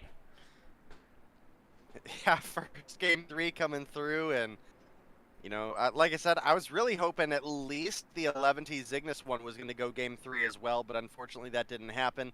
But on into the game 3 here, and we do have a really big hard point coming through for the side of Seminole, but 150 to 98 win is not as convincing as a 6-0 victory in Search and Destroy, in which only 2 of these rounds came down to 1v1s. I mean, that was a very, very convincing NYSL win. Little B absolutely cracked, fragged out that game. 14 kills on the board right there at the end. I mean, I don't know what else to say. Dude pulled out a Renetti with 4 people in front of him and still took one down, right? Like, that was one of the most ridiculous. I was like, that's a sign that it's just your day when you got 4 guys in front of you and you still get a kill with a Renetti. That is just the ultimate sign right there. That's going to lead us into the domination on Raid, which we obviously expect to be a good one. Both of these teams taking a game so far. I think right now, if you're Mayhem, you got to look to Tectonic to really step up. You can't knock him too much for not getting a ton of kills in the S&D because there weren't a whole lot to be gotten with how many Little B was finding right there. But they definitely need for him to step up because, especially with Raid being a really, really good map for him, they need a solid performance out of him to be able to match the gun skill of Seminole. Chat just caught the one burst of the Red. Oh man, what a game for Little B. That was hilarious. Oh, that was the Little B show, start to finish. It really was. Good lord. Yeah, I mean, it's hard to talk about anybody else's performance besides Little B there. Little B 14-0, 6-0 for Mayhem. Next closest players in the lobby, Space and Awaken with 5, and after that it drops down to Nero, Hacks, Vague, and Slothy with 4. I mean, nobody else even remotely close to touching double digits, let alone being 14 on the board. So that's a big one for Little B. Definitely had some good clips there, and you know how Little B is with his clips. They'll be on Twitter at some point. So we'll have to see. But Tech just not having the day we're used to him having. I mean, he was 8-24 in the hard point. And then now, granted, it could largely be because Little B just stoked up so many kills here, but only putting up 1 kill in the search as well is just not what we're used to seeing out of him. You know, I'm not on the chat bandwagon of saying, man, Tech washed, because, you know, again, you can just have a bad day sometimes. It happens, but definitely need him to step it up for Game 3 if you want to pull together a win against the likes of Seminole, who've been looking great in their respawns. Yep. It's not going to be an easy task for Mayhem, and like you mentioned, Tech's got to show up. You can't expect to be able to win against a team like this with only 4 players playing to their full potential. Don't know if it's connectivity issues, if he's just not having a good day, but they very desperately need for him to show up right here. We'll see if he can make that happen. And I think he might be out of the lobby, so potentially restarting his device or whatever that would be. Once we get him back in here, we should be good to hop into the raid domination. It is going to be our final matchup of the night, but definitely going to be a fun one to watch. And rejoining the lobby right there. Should be pretty good to go pretty soon. Obviously, with both of these teams getting at least 5 points, that'll put Seminole into a place where they can tie with Devious for 7th place, and Mayhem still looking to climb a little bit further. Won't be able to tie for that 2nd place spot, but able to get a little bit closer if they can potentially get the win and only be 5 points back of status quo in 11T. Obviously, in the current situation, a lot more pressure on Seminole as well, so this would be an absolutely massive win for them. Yeah, definitely would be, and like we said, Mayhem struggled a little bit the first couple weeks, largely just due to the way the schedule worked. They had a tough opponent who's one of the top 2 opponents right now, followed up with a couple buys, so they sat down in the points for quite a bit, and they definitely needed some points to secure their lead and start pushing their way, because I think last I looked at the scoreboard, they're at what, just maybe 1-2-0 away from catching all the way up to 11T, which would put them up towards the top of the board. So a 2-0 victory would be really solid for them here. No matter what happens, at least they picked up 5, but I think they might be out of the running for 1st place if they don't at least pick up the win over Seminole here. And it looks like Little B, or no, I think this is Tectonic sniping off the start, so maybe trying to find a little bit of momentum with an unusual meta right here, as we don't typically see a whole lot of respawn sniping, but with the amount of long angles that you have that you can play on a map like Raid, definitely an opportunity for it right there. He sees Vague, I believe, definitely saw Jez taking the shot right there, and now Jez making the push on up. I'm not really sure what Tech's looking at right there. Fortunately, his teammates have his back, but very much in danger of getting picked right there. And right now, it's the battle for this statue control.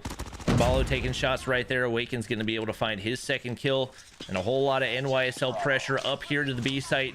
Should be an easy beat cap, and Hex gonna take some shots right there, but Quick Fix actually gonna save his life. Mayhem getting control regardless, but a big feed going in for Seminole could result in a flip pretty quick here. Yeah, looking like the case. They do get the A and the B locked down. Progress by Seminole on B. Nothing that is completely locked in, and nothing that is unrepairable on the side of Mayhem. Jez finds one on the Little B. You can see a couple players of Seminole starting to make that long side rotation up basketball court side and through kitchen. If they're able to pull together a flip here, Jez can pick one up, and now we have a couple players actually trying to fight on over the A. Jez is going to find another, and he's Looking jungle side for some kills. Gonna find a double, picking up space. Still sitting on this A flag. He's got help now as well in Raballo, who's been struggling hard here today.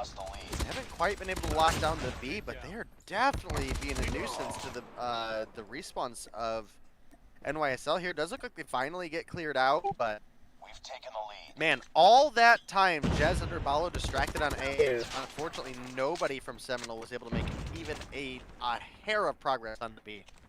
And right now, Seminole's getting slayed out pretty hard. Slothy quadruple negative, Hacks 2 and 5, Raballo 1 and 6, Jez and Vague trying to keep their team in it right now, but the map control for Mayhem just too solid. And right now, they're not even peeking anything. They're just holding the angles where they're going to be able to get the information. Space is going to be able to get the Tag 5 called in. Some pressure going to get applied pretty soon right here as Jez now making his way over to B, and right now Space trying to get him knocked off. He's going to be able to immediately shut down Raballo right there. Hack's taking some shots as well, finally eliminating that top laundry factor. But right now, Seminole just not really able to get much map control. Jez 10 kills on the board. He's got a Sparrow to work with, but not really enough time for a B cap to make much of a difference for them. Mayhem doing a really solid job of holding this map so far. Little B, maybe a little bit of a waste of an operator right there, but a solid half for them as they take the 32-point lead. Yeah, definitely a big lead for them coming on into this half, but we'll have to see if they're able to pull off the flip, because the benefit that Seminole do have in the second half here is that they're not locked into a 75 point. So we have the van getting destroyed, players from Sem pushing up, but it doesn't matter. Tech and Space are there, beaming them off head glitches. AC comes through respectively. NYSL have massively swarmed B. Yep, Tech having a much more solid performance than he was in the first couple games. Definitely a missed opportunity there. Looked like a pretty easy snipe to line up, but regardless, can be able to eliminate that Sparrow, making a 2-piece right there, making a 3-piece right there, and he's finally starting to find a rhythm. Top frag for the lobby at 11 and 3, and maybe starting to find the Tech that we are used to seeing right there. Is once again, Mayhem pretty much got this entire map locked down, as the Seminole team just trying to find some type of a foothold. They got to find it soon if they're going to be able to get the dub right here. And right now, with the way they're getting locked down, there's not a whole lot of options. Oh, and Jez is AFK, so that, oh, yeah, that might be. Jez was the only other player outside of Vague that was able to go positive in that first half. So with that happening, you got to think this should pretty much be a secured win for NYSL. Yeah, I mean, hard to say if that was connection or if it was maybe something else going on. I don't know, but he was obviously there for the whole first round, and then coming on into the second half, just lights out, nobody home. So I don't know, but with that, I certainly don't see an opportunity for Seminole to make the comeback, especially with NYSL having the B flag locked down. And as well, we are like deep in triple cap territory at this point. Yeah, I think it's I mean, it was already looking relatively grim with the way that the scoreboard was playing out, and then with the way that NYSL still slaying Seminole down a man.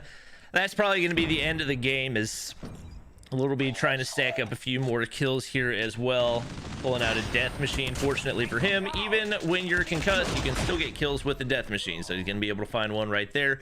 And Awaken very content to chill outside top laundry right here and just wait for some audio cues. Right now, no options for Seminole, and it looks like this NYSL team pretty content to close this out with the double cap.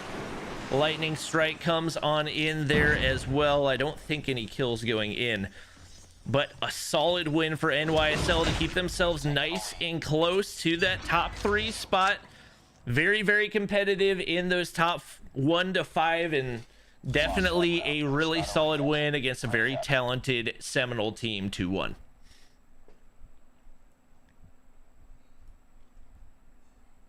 Yeah, I mean, definitely wasn't looking good for Seminole, but we definitely didn't want to see them play down a player in the last game, and unfortunately, that's just the hand they were dealt. Again, Kind of hard to tell on the timing. It didn't seem like he disconnected in the middle of play, but definitely something happened where there was nobody home for Jez coming on into the second half, and what was looking good for the side of Mayhem obviously just looked even better as Jez was taken out of the lobby there for inactivity, and they come through with a pretty clean last game as a result. That does give them the 2-0 victory over Seminole here today. Seminole will still pick up 5 points, but more importantly, at least on what I expect based on the matches coming up over the next couple days, I think the points here tonight were probably more important for NYSL because they have a chance where they can still pull enough points together.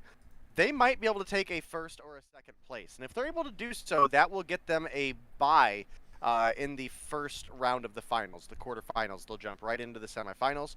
Whereas if we look over at the scoreboard for Seminole, yes, they need the points too to get into the top 6, but based on the matchups that they have coming up, I don't see any realistic reason that they shouldn't be able to pull together more points than the likes of Storm or Devious with their respective matchups coming up. So the points tonight, again, I think were more important to NYSL as far as placement goes, but the next couple weeks, I definitely expect Seminole to pull together a couple wins and lock down themselves a final spot. So it should be a good time.